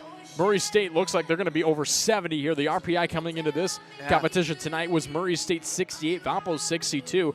The over-under 130 for this competition. It's really a big difference in terms of what the RPI predicted, what I predicted, what you predicted, and what is actually happening in front of us here. And I mean, completely different. It's completely different. And you mentioned really Valpo's going to guard the perimeter better. And you're entirely right. They do have to guard the perimeter better. They're kind of sticking with that man-to-man defense, which it just isn't working right now. No, I mean, we're just not seeing it be successful. They got to go to a zone. And they played the zone relatively well, honestly. I'm surprised they aren't employing that so well.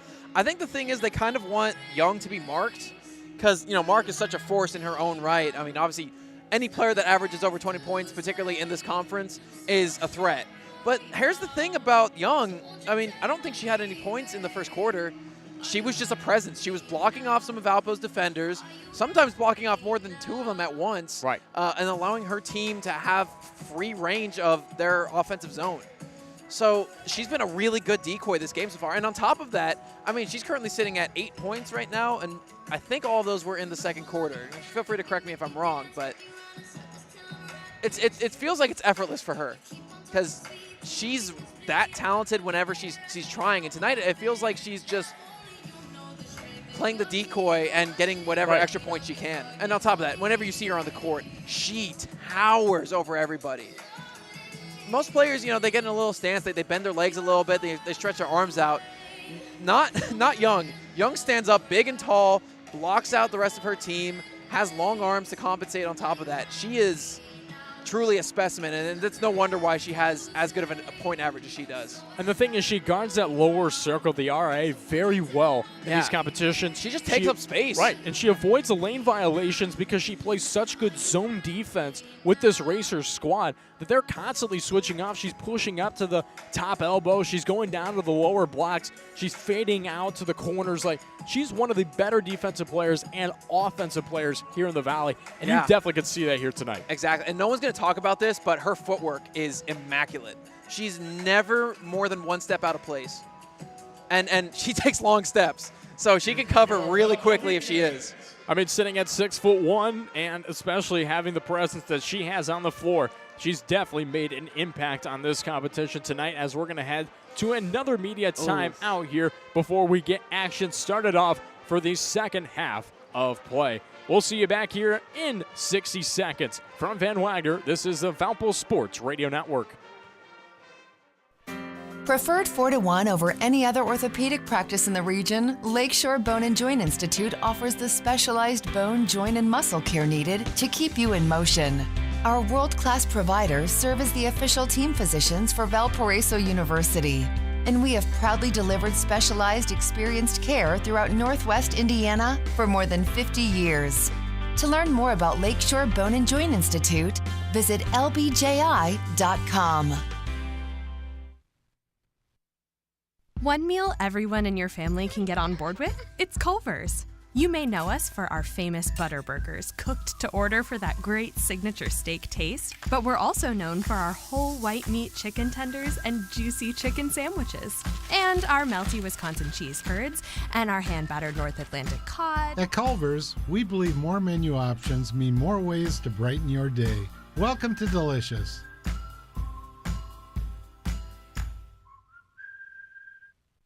Minutes still matter when it comes to medical emergencies. Chest pain, severe abdominal pain, headache, high fever, and other emergencies need fast medical care.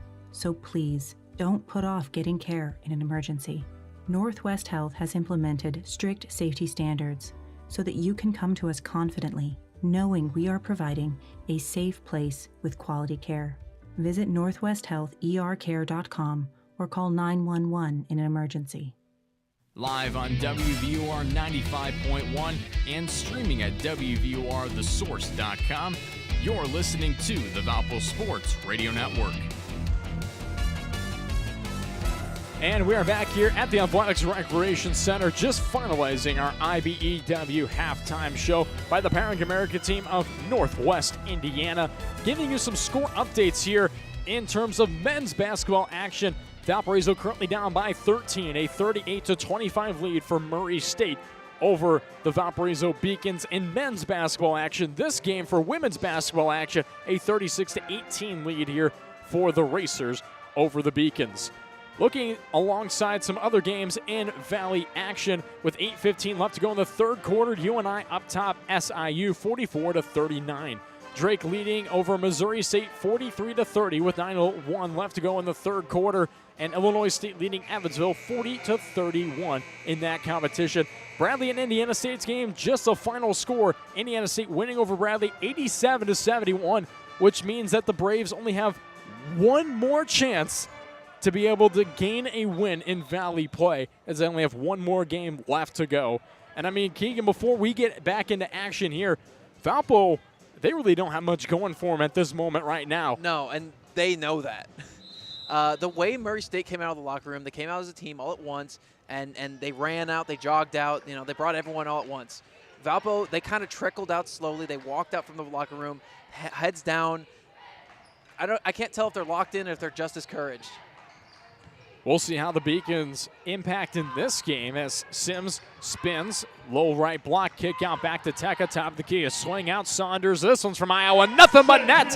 Allie Saunders. And hey, maybe they focused on in because that one was nothing but net. Well, let's see if the team can rally around Saunders because she's the only one who's scoring meaningful points right now. Turley at the top of the key, a swing over to Pina. Hand off to Connor at the point. Connor bounce passes over to the left wing of McKay. McKay scans inside, looks a Young, kick out. This one's for Pina. Knocks that one down. That one's a three. Looked like she stepped on the line for a second. But I've also got a couple of pieces of technology. Got about 2 MacBooks up here running the broadcast. So it's kind of hard to see that shot attempt from my angle. Able to knock that one down. A 39-21 lead here for Murray State. Under 9 to go in the third quarter. Azteca with the basketball for Valpo. Swings on over to Pitts. Kick to Saunders at the forecourt. Right side, loose the basketball. Pina able to pick it up in a turnover for Valpo. Kick out, Pina, looks, McKay. This one's from downtown, misses the attempt. Dunson able to snag up that basketball and make a pass to Saunders as she crosses the timeline. Looks like Valpo's really leaning heavily on Saunders right now. They're letting her move around, try to corral some of the defenders together to draw some pressure off some of our shooters. Teka gets a shot there because of the way they focused in on Saunders. Saunders had 3 players at once on her at this point.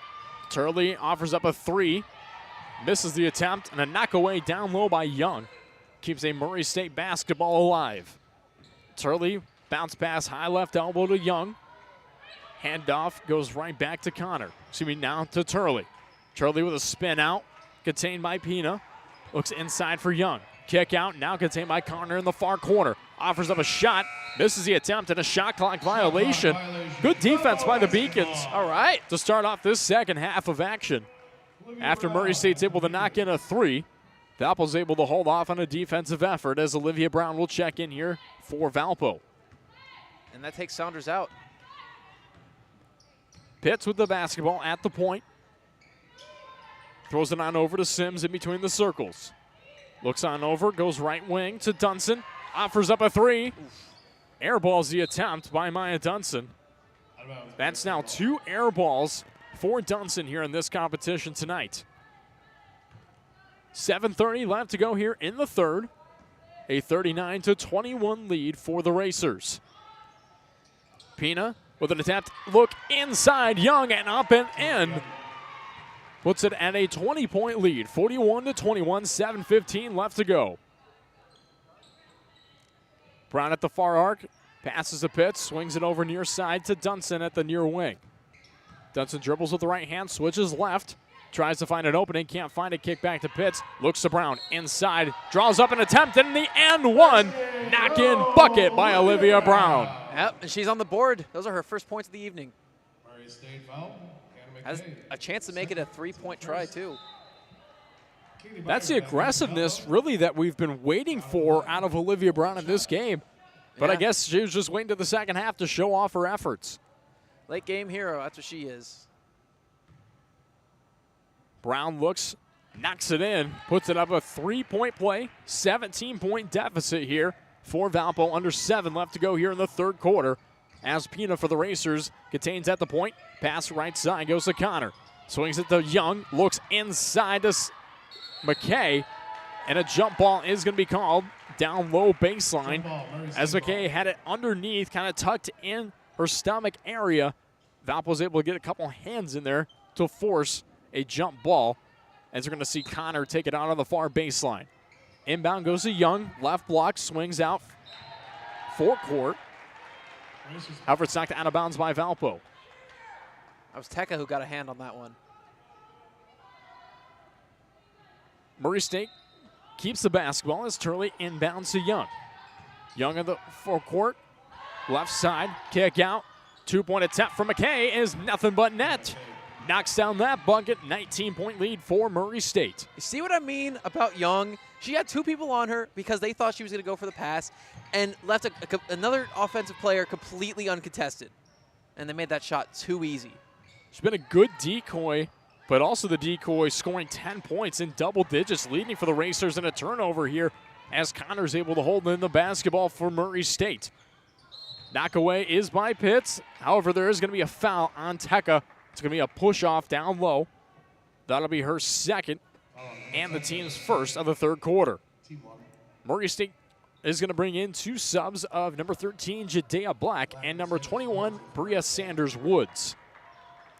Yeah, they've been playing a little bit slow, has Murray State, but when these two are in, they play downhill a lot crazier than with the rest of their roster. Turley to inbound near baseline. Finds Pina.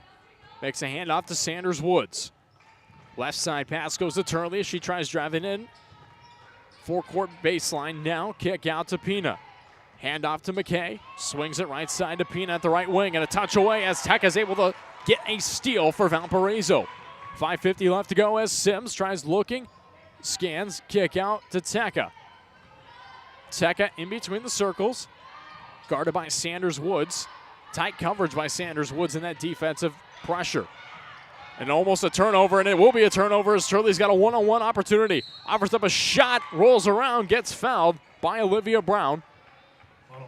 That'll be Brown's second, and the team's second of the third quarter. We'll also see Turley head to the line here. Uh-oh. Turley at the line, 2 shots. Miss automatic on the line right now. One of the better free throw shooters, as we mentioned.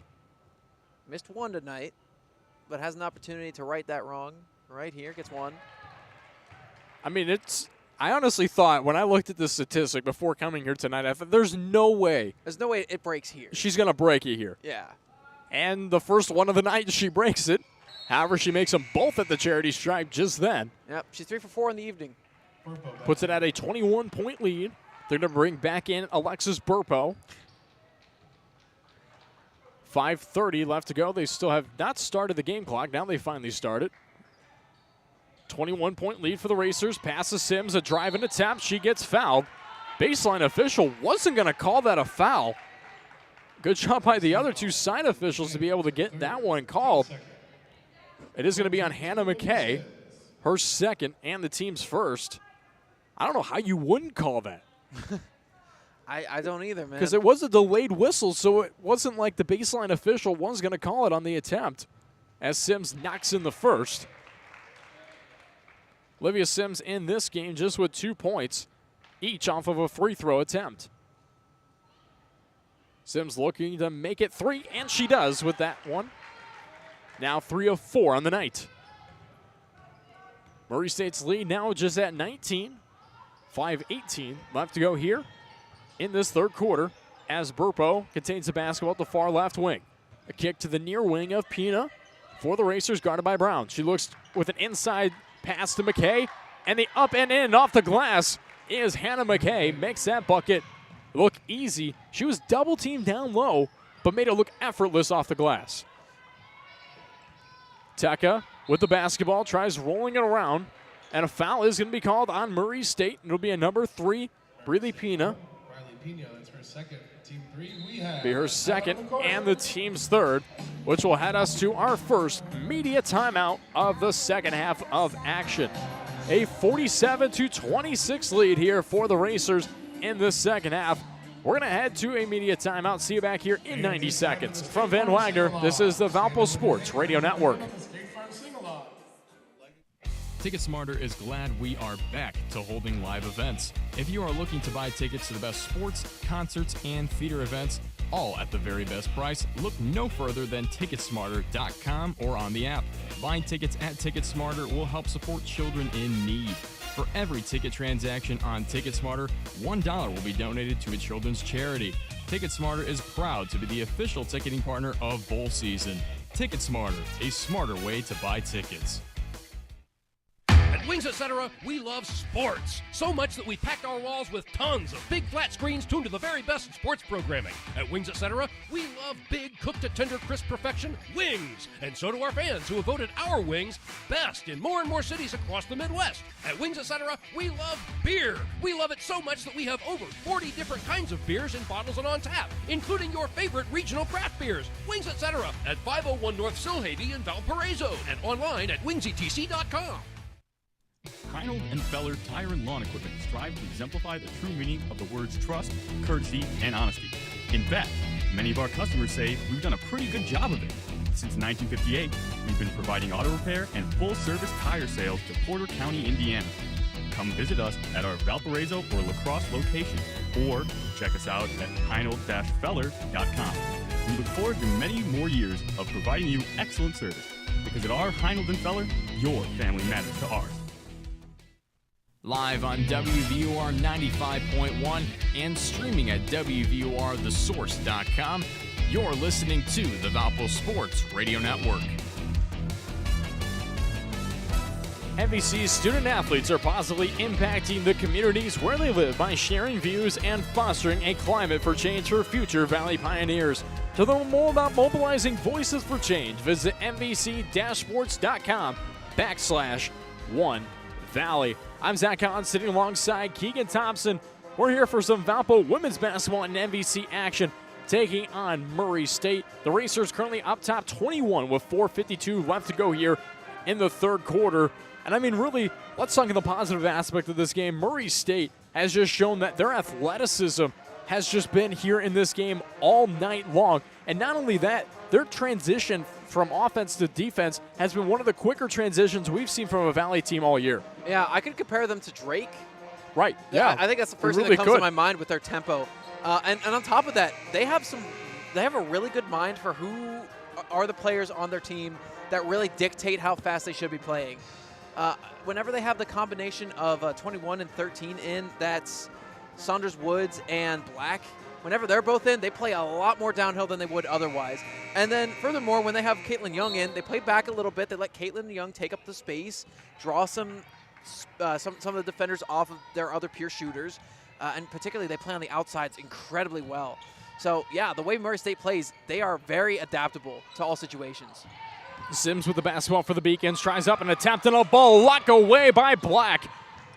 Beautiful attempt by Black to be able to just get a touch on Olivia Sims' shot attempt.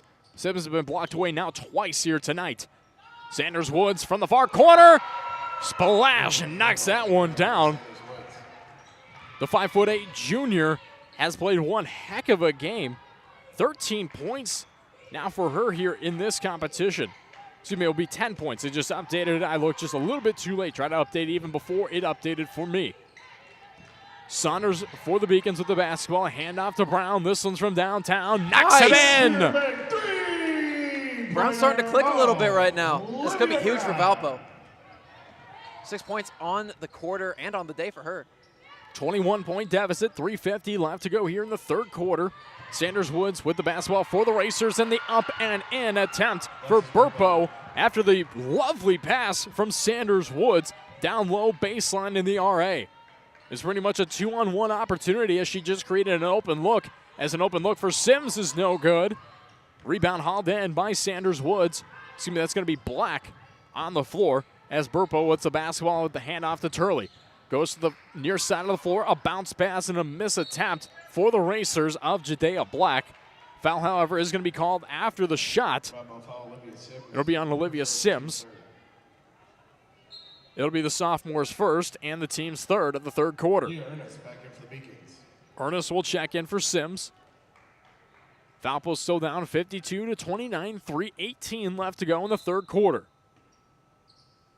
Turley, baseline, inside pass to Young, miss attempt by Young, and a rebound hauled in by Katie Byer for Valpo. Saunders swings it, Byer, this one's from downtown, And she nothing but makes net! Knocks it in, Katie Byer. Just the grab and go by Byer. What an attempt and what a shot. Couldn't have seen anything cleaner as Julie's trying to make one of her own, and she knocks that one in for three. It is an arms race to see who can make more threes right now, Zach. Murray State now 5 of the last 7 after the attempt by Ernest gets blocked away, goes out of bounds. Valpo will have the basketball on the far baseline to the left side of us. Valpo still going from left to right, Murray State from right to left. Excuse me, right to left is Valpo, Murray State left to right. Saunders at the right wing, a pass to Teka at the top of the key. Teka smacks the ball, then looks back to Saunders, rolls it around to Byer at the right wing. Byer tries to pass to Saunders, saves it, and then now contained by Brown. The last player who probably should have had the basketball is Brown on that pass attempt as she drives in. The up and in for Olivia Brown. One heck of a second half here for Brown. She has 8 points for Valpo. The only other player that's close to it is Saunders as she's eclipsed to 13. Thule looks, finds Burpo at the near arc. A kick to Black.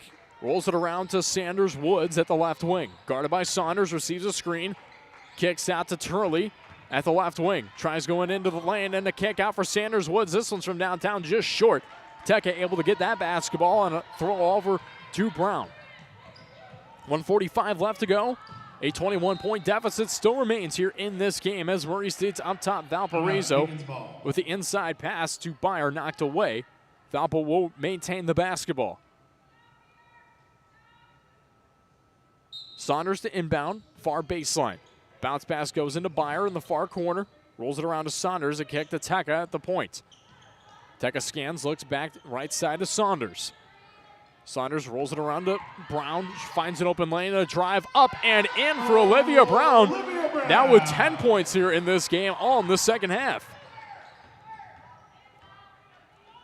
Racers looking to maintain their lead as Turley with a handoff to Burpo. Burpo tries looking inside for Young, and she'll get fouled. It'll be on Olivia Brown. That'll be Brown's third for Valpo and the team's fourth. Foul on Emma Teka, her third, team fourth. This isn't one of the more lively games we've seen other than what you mentioned, the three-point arms race. Yeah. Keaton Lug at the line, 2 shots. Well, I mean, there's been some good moments right now. Valpo doing their best to keep pace with Murray State. Murray State doesn't have much more of a lead than they had before. They're currently 20 points ahead. But Valpo doing their best to play keep up. Just getting outgunned as the game keeps going on, man. Young was able to knock in the first, and now the second.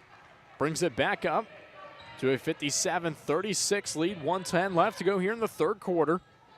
Johnston with the basketball. Whip on over to Saunders. Skips it to Ernest. Back to Saunders. Skims it on over to Johnson. Johnson floats it into Brown. The up, the in, the left side again. Man. Olivia Brown really has dominated on that left side. 3 of the last 3 have all been from Brown. And they can't stop that layup that she has. It is deadly accurate. Turley now with the basketball, and it will be an offensive foul on the Racers. It'll be an illegal screen on Jadea Black, her second, and Murray State's fourth.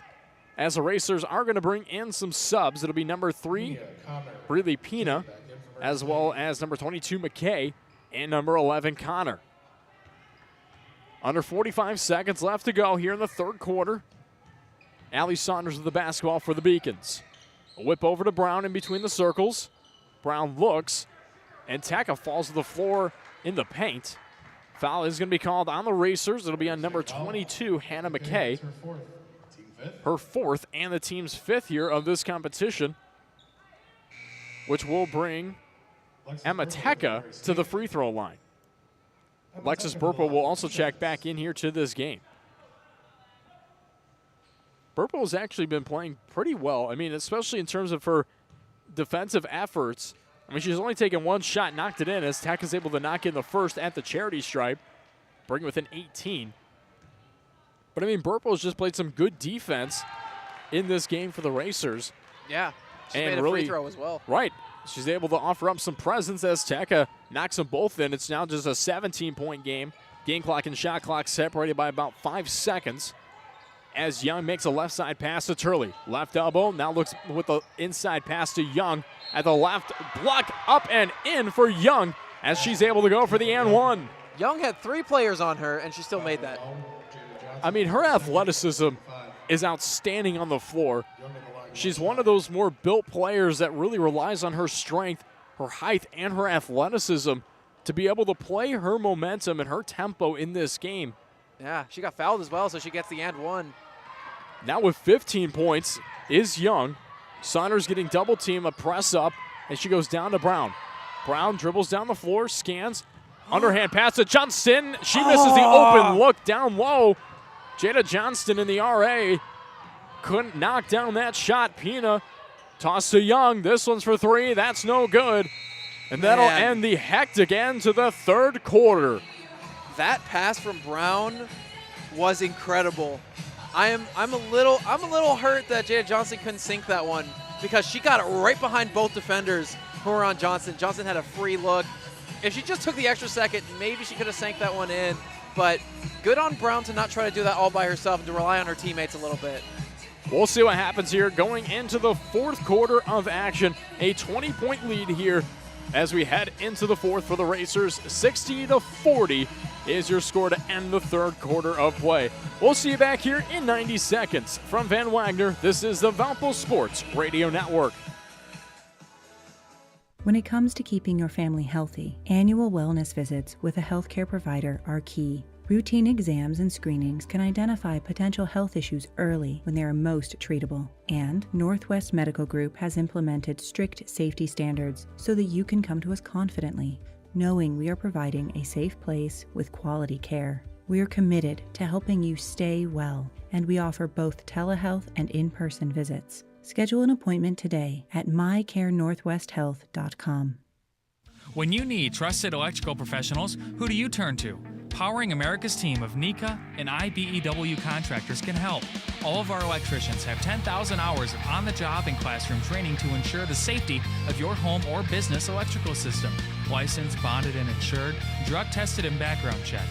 Visit poweringnorthwestindiana.org for a complete list of contractors, experts in residential, commercial, industrial, voice, data, video, and renewable energy projects. Visit poweringnorthwestindiana.org. Safely powering Northwest Indiana. At Wings Etc., we love sports. So much that we packed our walls with tons of big flat screens tuned to the very best in sports programming. At Wings Etc., we love big, cooked to tender, crisp perfection wings. And so do our fans who have voted our wings best in more and more cities across the Midwest. At Wings Etc., we love beer. We love it so much that we have over 40 different kinds of beers in bottles and on tap, including your favorite regional craft beers. Wings Etc. at 501 North Silhavy in Valparaiso and online at wingsetc.com. Live on WVUR 95.1 and streaming at WVURTheSource.com, you're listening to the Valpo Sports Radio Network. No matter the job at hand, Gastonia Tractor has the John Deere equipment with the power to take it on. Whether you're mowing your lawn, hauling material, or baling hay, Gastonia Tractor has the mowers, tractors, and implements you need. Find a location near you at castrac.com. I'm Zach Collins sitting alongside Keegan Thompson for this women's basketball matchup between Valpo and Murray State. But beforehand, we give you the score here. Valpo taking on Murray State in Arch Madness on the men's side. They're also down by 20 to Murray State. Murray State leading by 20 in both games. Kind of a rarity here. Right. I mean, it's something that we don't get very often. Valpo now making that just an 18 as it's 51-33, 12:47 left to go in the second half. Both teams are just one of their last 8. This competition, a 60-40 lead for Murray State over Valpo. Valpo just shooting 37% from the field. Murray State at 48%. And I mean, really, Keegan, Valpo looks to be out of reach here. They scored more points in the third quarter than they did their entire first half alone. Yeah. I mean, they can continue to pace that way, but Murray State, as you mentioned, even in the break, continuing to just get 20 or more every single quarter. Yeah, Valpo's down by 20 right now. Murray State averages 20 per quarter. So mathematically, it does not look possible for Valpo to get back in this thing if they play at the pace they have been. Now, if Murray State doesn't make a single shot for the rest of the game and Valpo makes 20, well, then we have a ball game. Saunders with the up and in on the reversal layup. The beautiful scoop and score by Saunders. Brown and Saunders' layups have been deadly accurate so far this second half. And a takeaway, too. A turnover here by Murray State. Saunders able to get in the basketball after it goes off the leg of Pina of the Racers. Ernest at the top of the key with the basketball for Valpo. Scans the interior, looks, dribbles with the right side. Right to Saunders, throw right back to Johnson in between the circles. A left wing contained now by Brown. She goes down low, baseline, kick out into an open Saunders from downtown. Knocks it in, splash! Okay. Allie Saunders able to knock in that bucket, which is going to head us to a media timeout. A 15-point deficit in this game. You never know what's going to happen in basketball. And this game coming back from 20 down to 15. We're going to see you back here in 90 seconds. From Van Wagner, this is the Valpo Sports Radio Network. Hey, you! Don't do it! Don't take that job when you can have a career. I'd love a career, but where? At First Source Bank, we offer a variety of fulfilling career opportunities, schedule flexibility, good pay and benefits, educational opportunities for personal growth, and a chance to work with amazing people just like yourself. Join us. Learn more at firstsource.com/careers. That's the number one, stsource.com. An equal opportunity employer. Male, female, disabled, veteran. One meal everyone in your family can get on board with? It's Culver's. You may know us for our famous butter burgers, cooked to order for that great signature steak taste, but we're also known for our whole white meat chicken tenders and juicy chicken sandwiches, and our melty Wisconsin cheese curds, and our hand-battered North Atlantic cod. At Culver's, we believe more menu options mean more ways to brighten your day. Welcome to Delicious.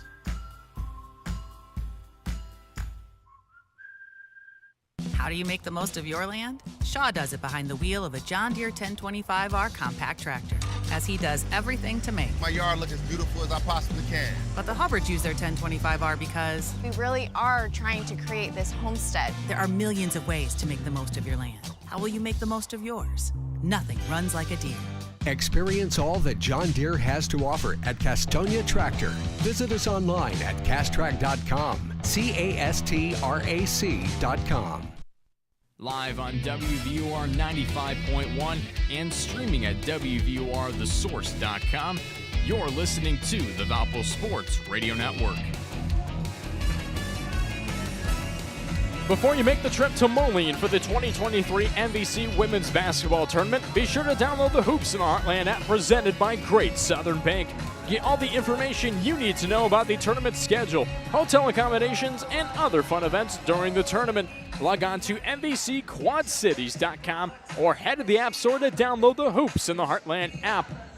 We're back here in the Athletics Recreation Center. I'm Zach Collins sitting alongside Keegan Thompson. A 60-45 lead here for the Racers. But Keegan, the Beacons have been able to get back into it. Yeah, and I got to talk about that last play, Zach. It was picture perfect. After Allie Saunders got the takeaway, she gave the ball off to Olivia Brown. Olivia Brown went for that layup that has been so accurate the entire third quarter. And since Murray State's playing a 3-2 zone, they had to collapse a lot of their defense to try to cover Brown. And I guarantee you Brown knew that she was marked because of how many points she scored in that that third quarter alone. And she recognized that while she was drawing the entire defense off, she had Allie Saunders ready for that three-pointer. It was a picture-perfect play, and it forced Murray State to take their media timeout within a minute and 6 seconds in the quarter. It was beautiful. And now Valpo has a very good chance to come back into this. They're only down by 15 now.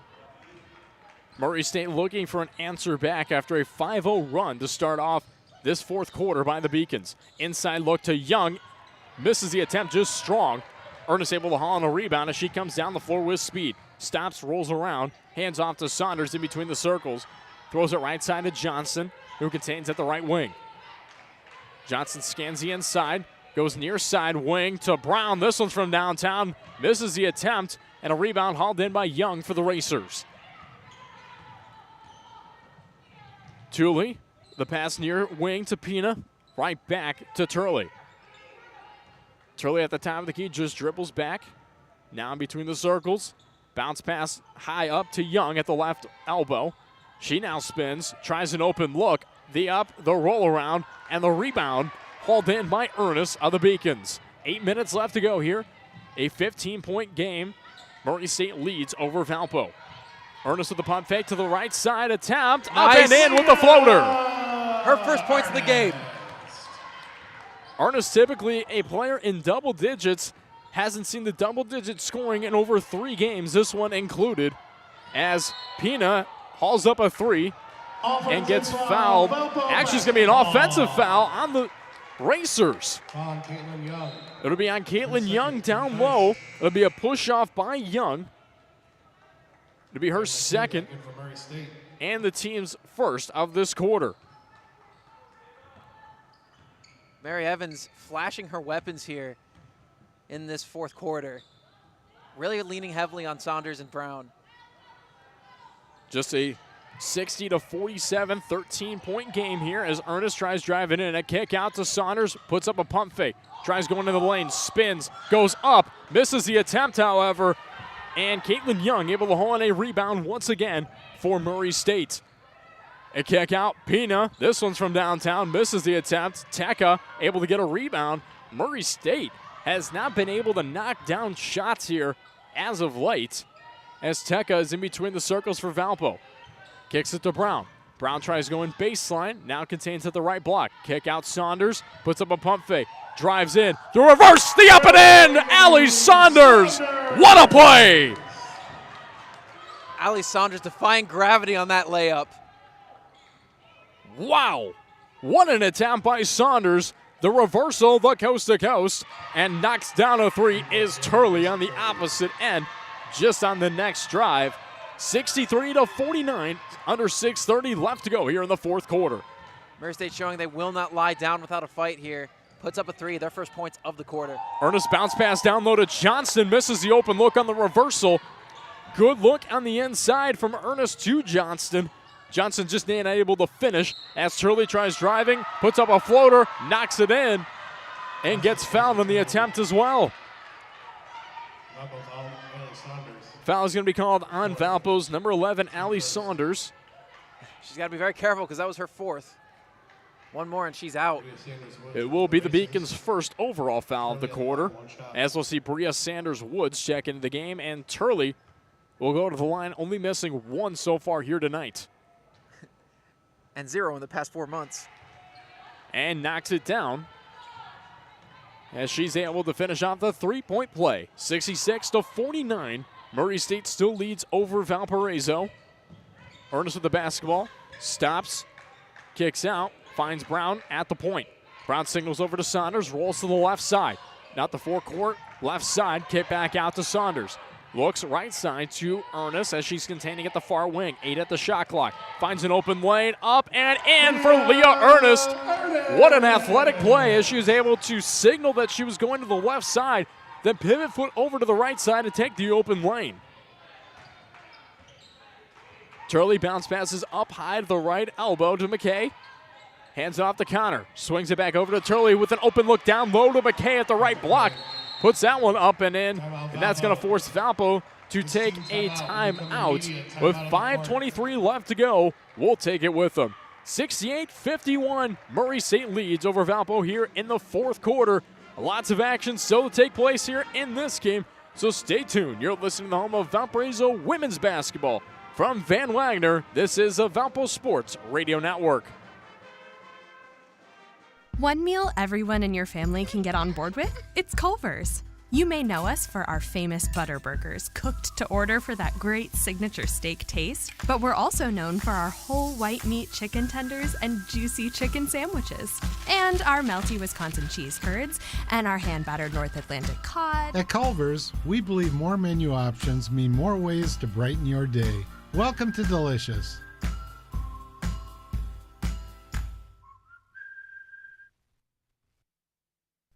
Minutes still matter when it comes to medical emergencies. Chest pain, severe abdominal pain, headache, high fever, and other emergencies need fast medical care.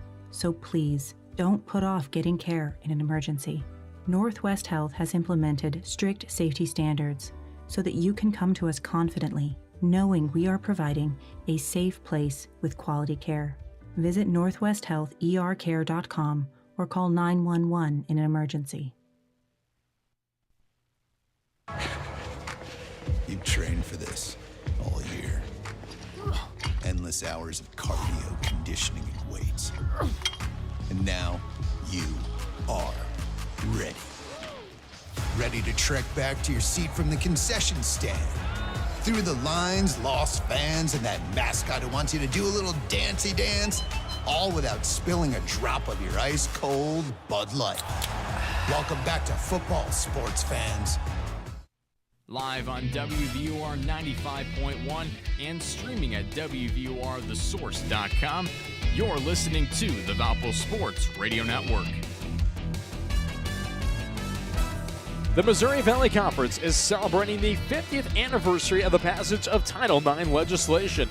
Throughout the academic year, the Valley is honoring pioneers from league institutions who paved the way for current and future student athletes. To learn more about mobilizing the conference's Title IX recognition plans, visit nvc-sports.com/Title 950. I'm Zach Allen sitting alongside Keegan Thompson, bringing you all the Valpo women's basketball action here tonight as just 5:23 is remaining in this game. A 68-51 lead here for the Racers over the Beacons. I mean, Keegan, it's a tight game, and Valpo's been able to come back within it at multiple segments throughout this competition. Can they get back in it and maintain a lead? Well, they're down currently by 17 points, which, you know, despite their very, very strong effort in those first couple of minutes of this quarter, well, they've kind of fallen back down. They've only made 3 points of headway from the quarter starting. And, you know, Murray State's still got a 17-point lead. They definitely need a lot more shaking and turning if they want to get on top of it. If they can keep denying Murray State points, they have a shot. But Murray State, they make those. 68-51. Valpo back in action here as Ernest crosses the timeline, speeding down the court. Hand off to Johnson, left wing. Looks to Brown at the near corner. Brown continues and goes baseline down low, left block. Swings back out to Johnson, who goes to the 15-foot marker, and a handoff to Ernest at the point. 8 on the shot clock.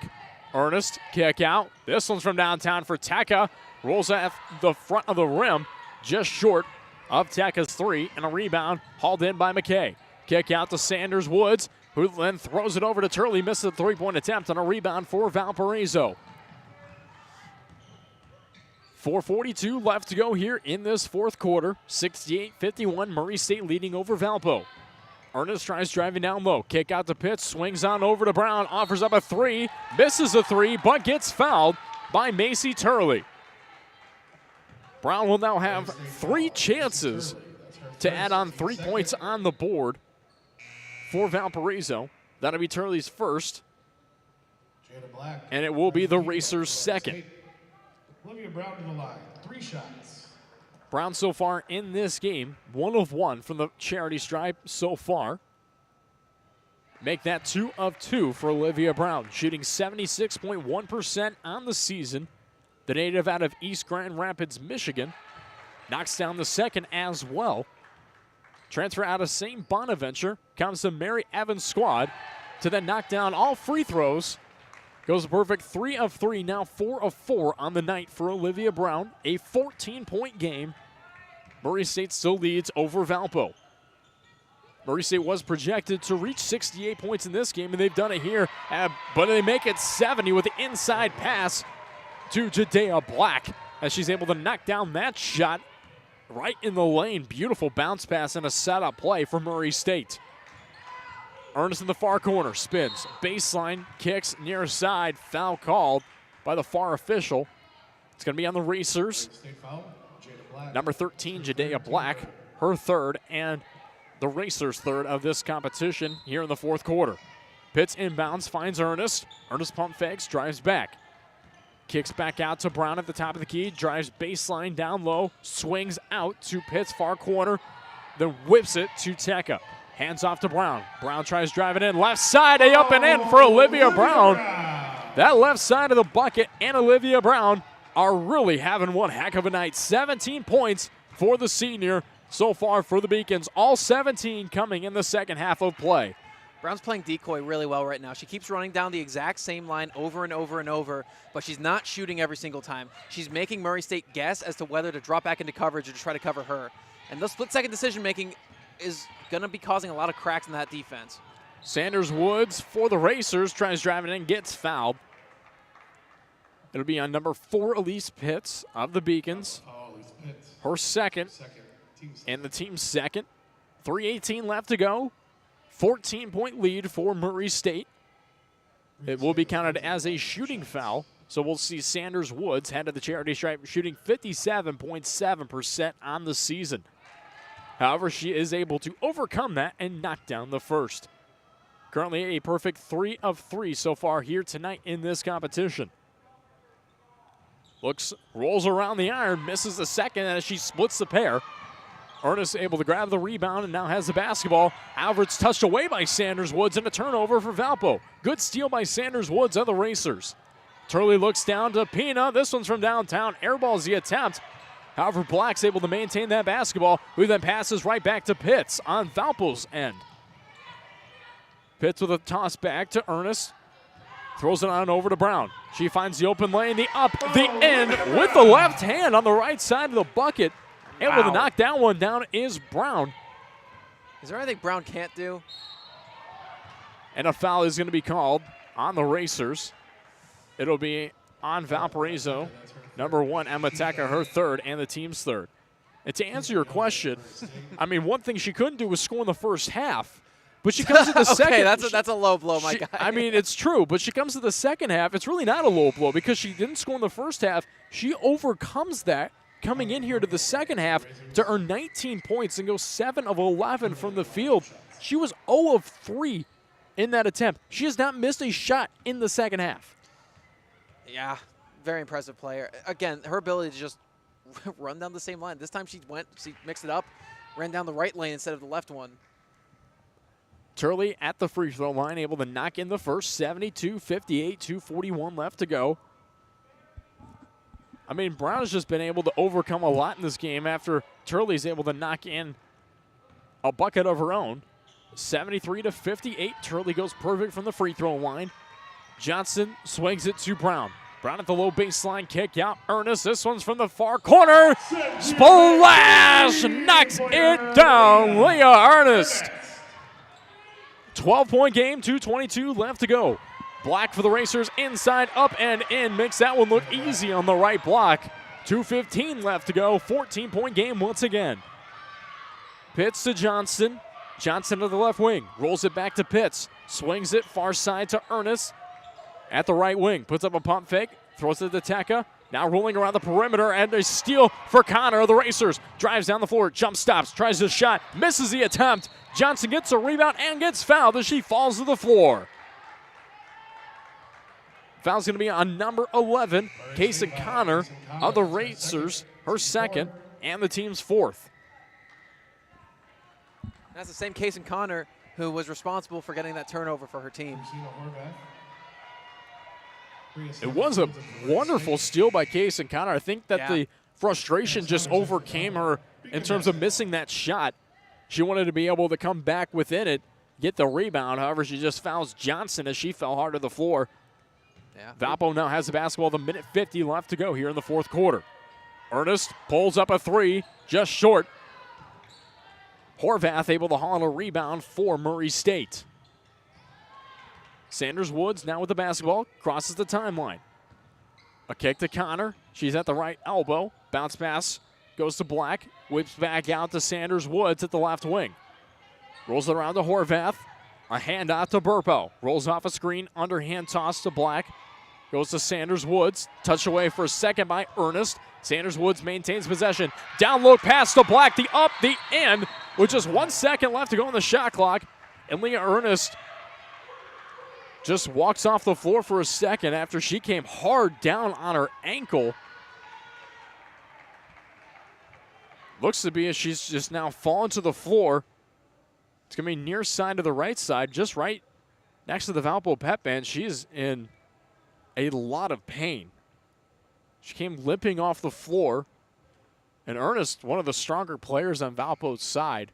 Yeah, one of the more aggressive ones, though. Right. I mean, she's a player who could take a hit after head coach Mary Evans and the trainer for Valparaiso Athletic head over to assist Ernest. Well, the way she came down on her ankle and the way she was walking and limping around afterwards, I'd have to imagine it might be an ankle sprain. And that's not something that you're looking for. One of your best rebounders on the team. Yeah. As well as one of your top 3 scorers overall, Mary Evans' squad. You don't want Ernest to be out for the last game of the season against Belmont, which will be Valpo's next matchup, as well as Hoops in the Heartland. She is standing up, however, as you mentioned. Yep. Slight limp, but nothing too crazy. She's not needing support from the training staff. She's walking the length of the court as well. So looks like she'll be just fine. Yeah, probably might have just tweaked something. Here, either, we can hope. Right. Could have either been that or even a cramp up on a calf. I mean, you could see actually if you look at Ernest, you look at the right calf, it's actually tighter. You can kind of see where it's tighter than the left calf. Oh, yeah. Things you look for as an announcer. And then Sibbs will check back in for her here. Brown in the near corner, offers up a 3, falls in! Olivia Brown able to knock down a 3. Inbound goes to Horvath after the play, and Pitts getting a hand in there to get a jump ball with just a minute remaining. 13-point game, 77-64. Horvath to inbound for the Racers. Gets it into Burpo, back to Horvath. Comes down the floor, skips it back to Burpo as she crosses the timeline. 50 seconds remain in this game. Burpo in between the circles, rolls to the left side, now comes back out as she's guarded by Johnston. In between the circles, 42 seconds remain. Throwing over to Horvath at the right wing. Horvath goes in the near corner, tries looking down low now. An attempt, a back out. Horvath offers up a 3, misses the attempt, and a rebound hauled in by Pitts. Saunders now with the basketball. Dribbles in between the legs, bounce pass up high to Johnson, 15-foot marker. Drives in and gets it blocked away by Black. And it will be a foul called on the Beacons. It'll be number 4, Elise Pitts, her 3rd, and Valpo's 4th. And with only 19.3 seconds left to go here in the 4th, 77-64. Looks like Murray State's going to bring their record to an overall 500, 14-14. They'll be 7-12 in Valley play. And if they win their next game against UIC, it's going to earn them a 6th spot in that positioning overall as Murray State comes here to the Arc for the first time and gets a win as they sweep the series against Valparaiso here with the final score of 77-64. Continuing on with this, Valpo's going to fall to 7-21 on the season. They're going to be 5-14 in Valley play.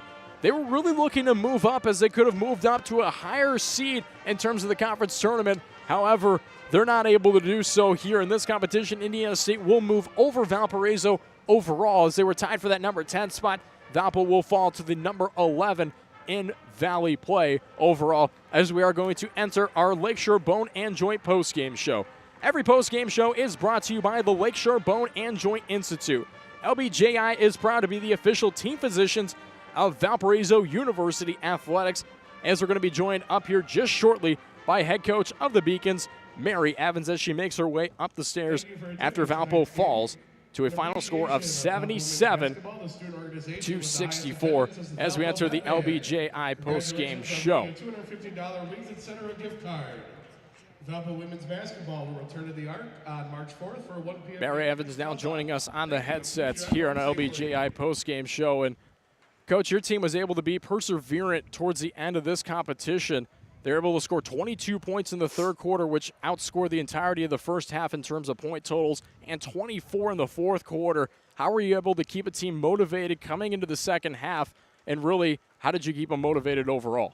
Well, I think we came out in the second half and we actually followed our game plan. We didn't do much in the first half offensively that we had worked on leading up to this game, which was frustrating. Thought they came out in the second half and they did a better job with that. I didn't think our defensive performance was very good all night long.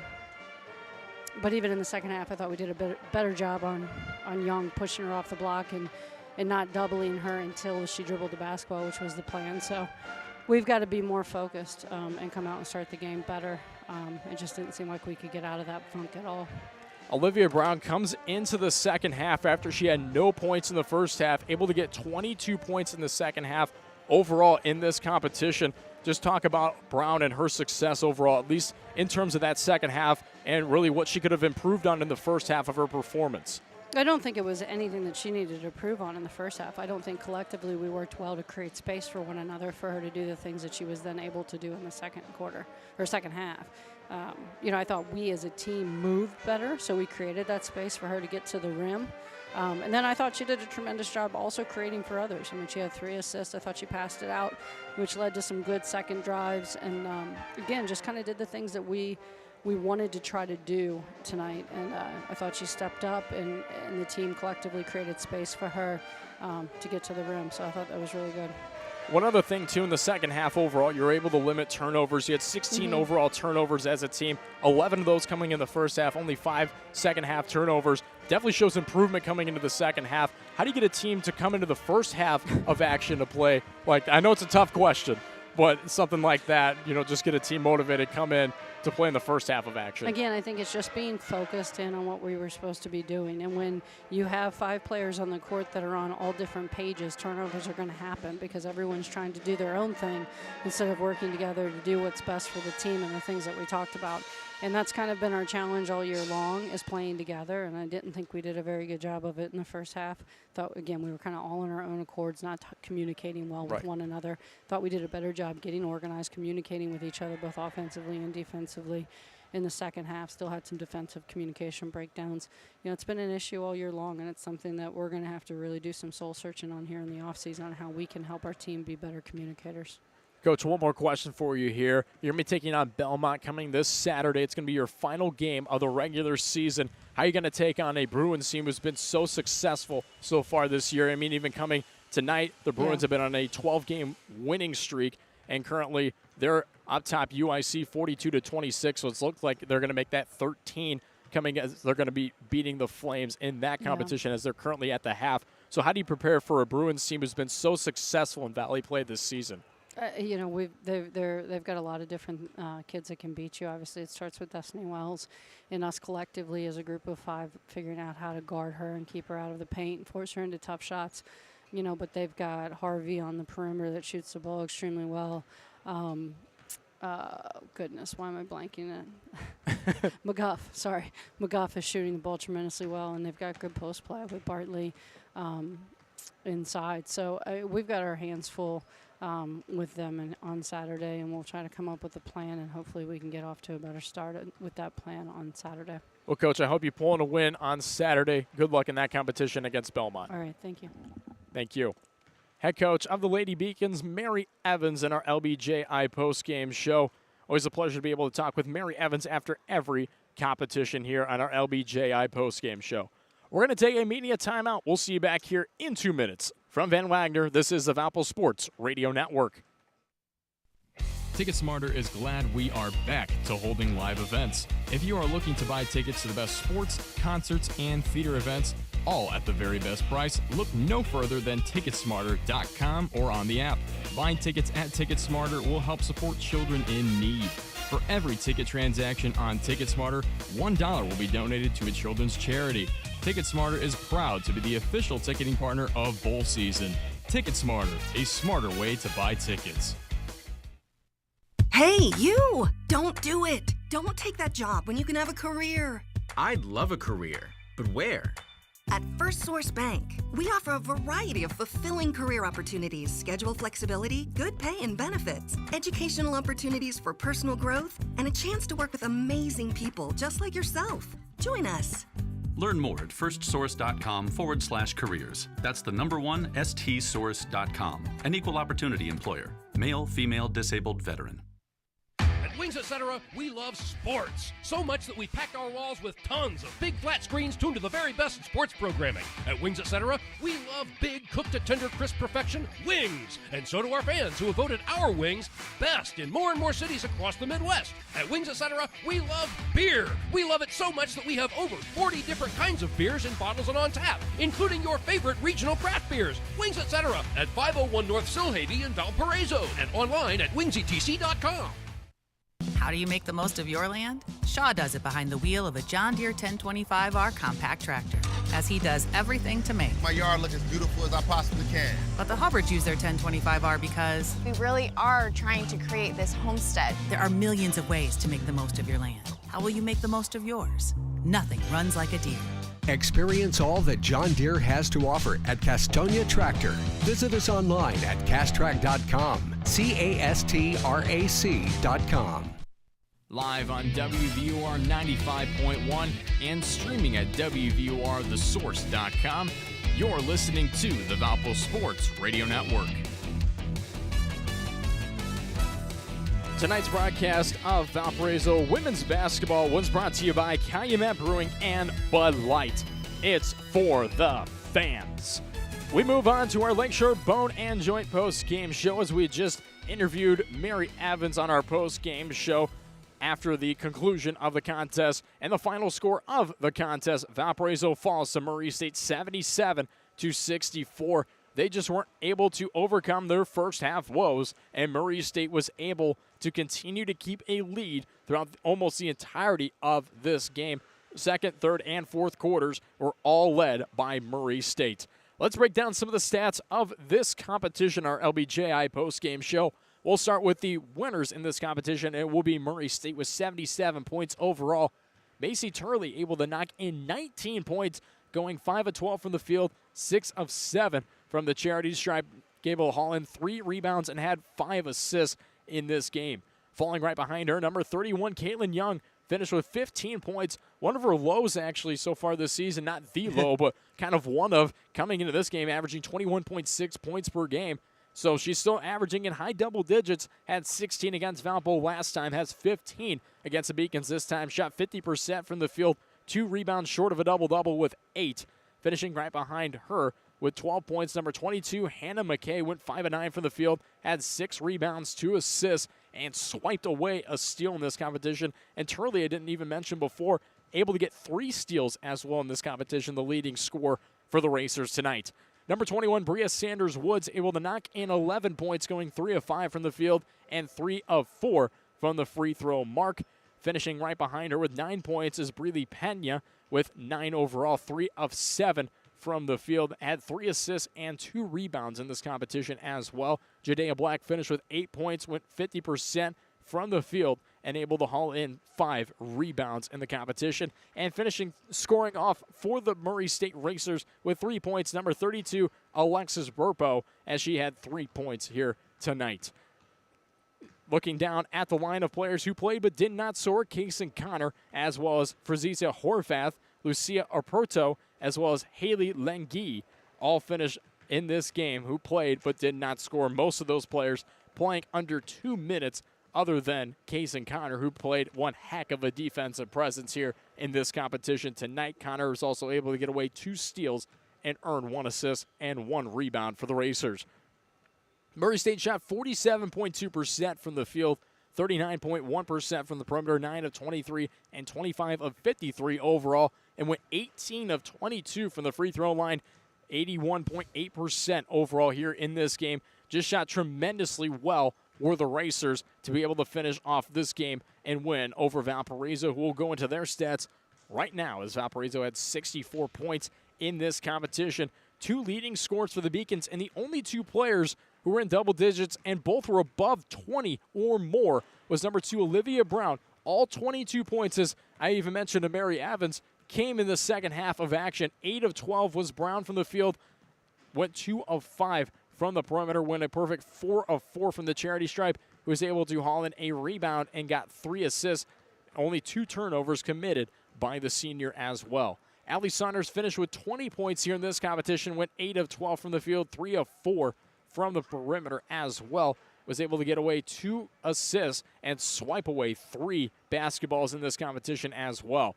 Looking down the line, we've got number 22, Leah Ernest, who finished with 7 points, 3 of 7 from the field, and had 5 rebounds overall in the competition.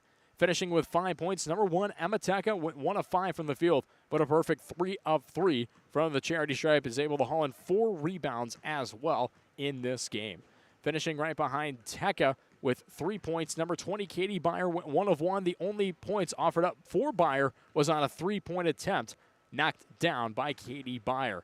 2 players finishing with 2 points in this game of Jada Johnson as well as Maya Dunson. And players who played but did not score, number 3, Ava Interante, only played 4:27. Number 25, Ella Van Welded, only 4 minutes and 39 seconds.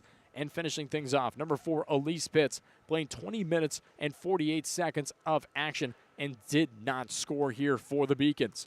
Valpo had 16 turnovers, Murray State with 12 turnovers, 20 assists for the Racers, and just 12 for the Beacons overall. A minus 13 for Valparaiso and a plus 13 finishing this game for Murray State.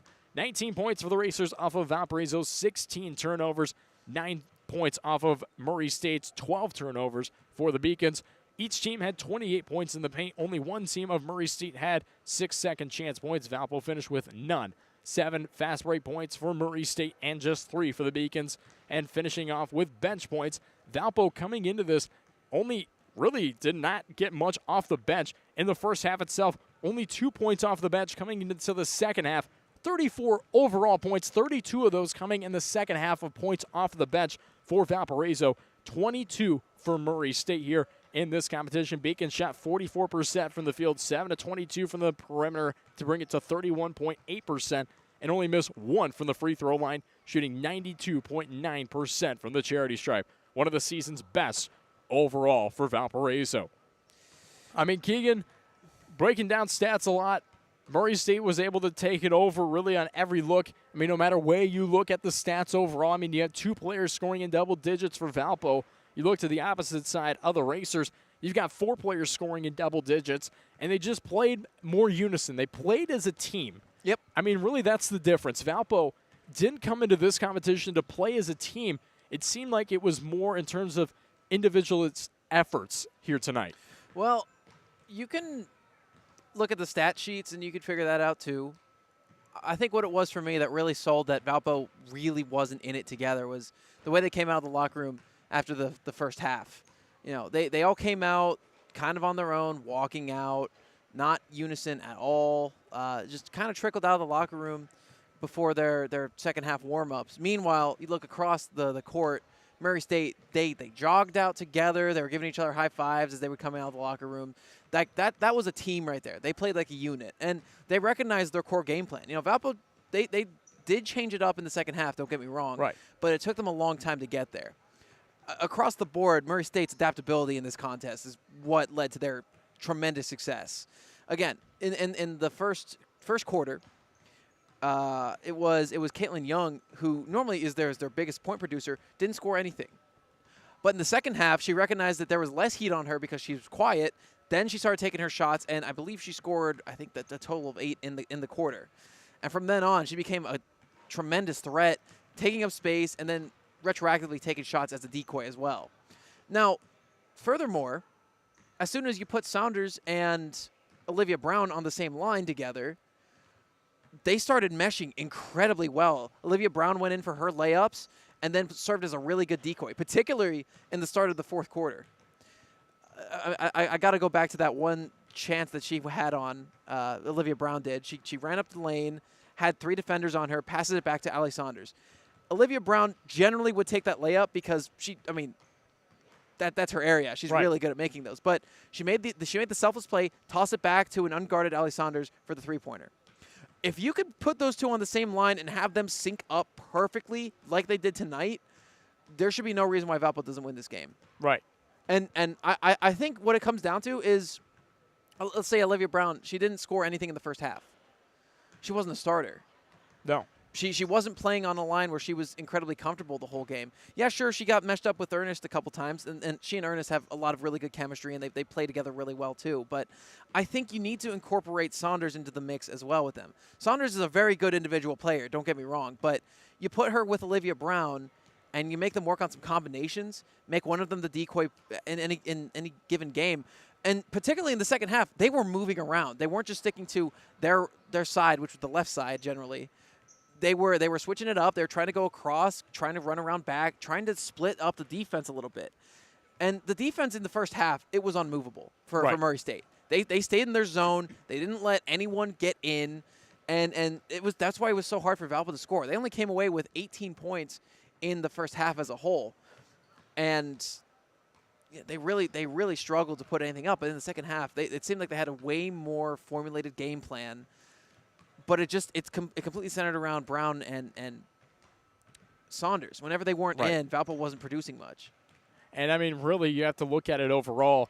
It's a team effort when it comes down to it. Yes. Valpo didn't really post much of a team effort in this competition here tonight versus quite a few of their other games throughout this season. I mean, we've seen lengths of team effort out of Valpo, especially in that 3-game winning streak. It was all about team effort. It was all about defense.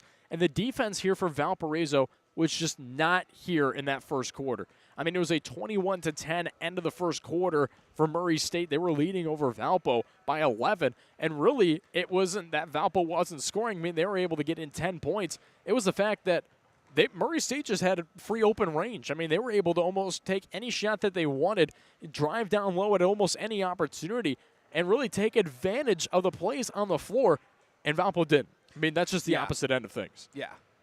And one other thing to look at, too, Keegan, I mean, coming into the next game, they're going to be taking on Belmont, right? Belmont, hottest team in the conference right now. Right. They're on a long winning streak, the Bruins are. Currently, they're beating UIC in that competition. We'll give you a scoreboard update just shortly here. Yeah. But if they win that, that'll put them at 13 straight. They could win 14 straight games to finish off the season if they're able to beat Valpo on Saturday. And really, one thing that the Bruins don't want to do is let the Beacons take a win. And the Beacons, they want to be the team that stops that winning streak. Yeah. You want to be the team that makes history to be like, all right, well, we're the team that stopped Belmont before going into the Hoops in the Heartland Conference Tournament. And really, we were able to knock Belmont down to the level to where we can rise up and really show what we're made of as a Beacon squad. And really, that's the only way they're going to be able to do it is against Belmont, because that's the final game of the season for Valparaiso. Yeah. And, I mean, a win over Belmont would be huge for this team's momentum. I think they have a confidence problem right now. I'm going to say it quite plainly, and as well as an identity problem. And, you know, beating Belmont, it might not fix all of your problems, but it feels pretty good. Yeah, it feels great. And, I mean, even the thing Mary Evans said in her postgame show kind of just alluded to the fact that, you know, she wants to figure out why her team isn't motivated coming into games. Right. I mean, I even asked her, you know, how do you get that motivation and come from the second half to the first? I mean, she kind of laughed because she's just, she's trying to figure that out for herself. I mean, really, she tries to motivate her team as much as she can. I've been with her before games happen, you know, traveling on the road with this team. You're able to follow them and kind of learn what Mary Evans does before games. She really tries to motivate her players on the floor. It's smiles, it's happiness. You know, they go into it with momentum. They go in with energy. It's not like they come out flat in every game. No. But this game, they came out flat. In the last 2 games, actually the last 3 games, even the game against Bradley, they've been coming out flat. We generally see them with the opposite problem, too, where they start off really hot. They play with a lead for, you know, most of the first half, and then it just slips away in the third quarter, and by the fourth quarter, it's out of reach. But tonight we had the opposite, where they're playing keep up the entire game. After the first half in particular. So don't let this point margin at the end fool you. It was only a 13-point difference, sure, but it felt a lot more substantial for the rest of the game. And, I mean, really, the score shows that it was substantial. A 77-64 win for Murray State over Valparaiso. Let's actually look to men's college basketball action, as the men's team also was taking on Murray State in their conference tournament. The final score, Racers win over Beacons, 78-50, the final score of that competition. Valpo wasn't able to score for the last 5 minutes and 23 seconds of that game against Murray State. Valparaiso will finish off their season as they have just lost to Murray State. So the men's team shot 33% from the field, 18 of 55, just 9% from the three, 2 of 23 from the perimeter in that game for the men's team. And looking to the opposite side, Murray State shot 43% and 37% from the three, 10 of 27 overall for Matt Loddick and his squad. They're going to finish off their season after that loss against Murray State as they finish out the regular season already, but they won't be going anywhere in terms of a NIT as well as a conference run for the tournament. I mean, really, it's unfortunate to say. It's a bad night for the Beacons. If you're a Beacons fan, you're a little bummed out about your Beacons, and unfortunately, they're not able to take in wins. Let's continue looking at scores as we'll take a look around the Valley in women's college basketball. Final scores offered up. UNI beating SIU by 9, an 85-76 win for the Panthers over the Salukis. Bulldogs win big over the Bears, 83-63, the final score. Illinois State wins over Evansville at Evansville, 73-56, the final score. Redbirds over the Purple Aces. And before we mention in our halftime show, Indiana State winning over Bradley, 87-71. And Belmont currently up by 20 over UIC with 1 minute and 2 seconds left to go in the third quarter of action. So it looks like the Bruins currently are going to take a win over UIC. And UIC, not a team that's ever really up in high scoring. Typically, I believe they average around 60 points per game. They're more of a defensive team. Belmont's a very good defensive team and offensive team, and we've seen that this season. They're just phenomenal. I mean, they struggled in non-conference play.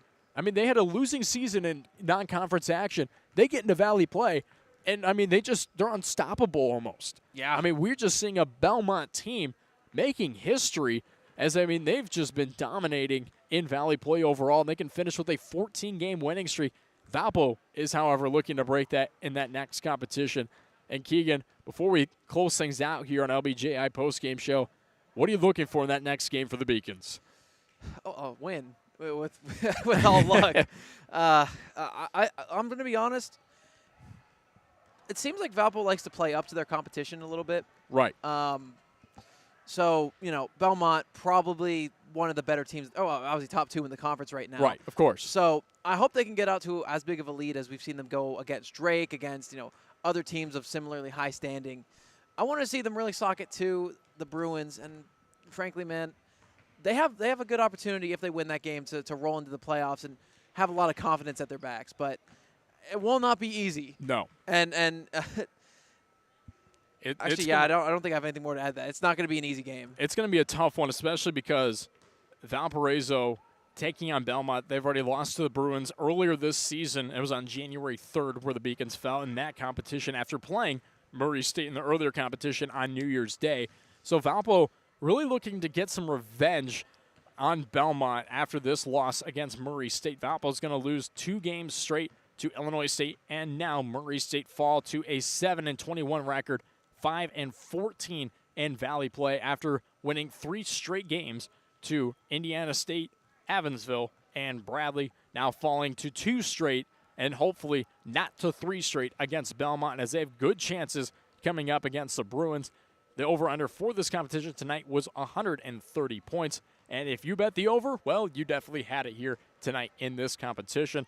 Looking for Murray State, they're going to go to a 14-14, 500 record on the season. They'll be 7-12 in Valley play, and this win will help them earn the 6th spot with a win against Valpo. Now they get a win against UIC. If they win against the Flames, they're able to get that 6th spot in Valley competition, and that's good seeding. That's exactly where you want to be if you're Murray State coming into that competition.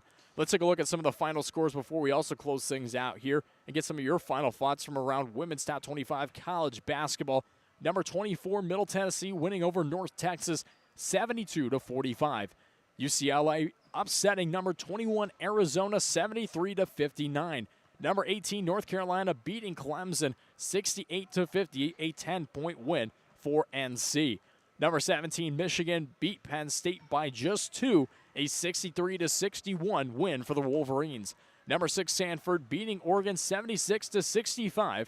And a current game in action with 3:53 left to go in the first quarter. Number 3, Utah taking on Washington State, a 1-point lead for Utah in the first quarter. And taking on at 10:30 Central Standard Time, number 20, Colorado taking on Oregon State.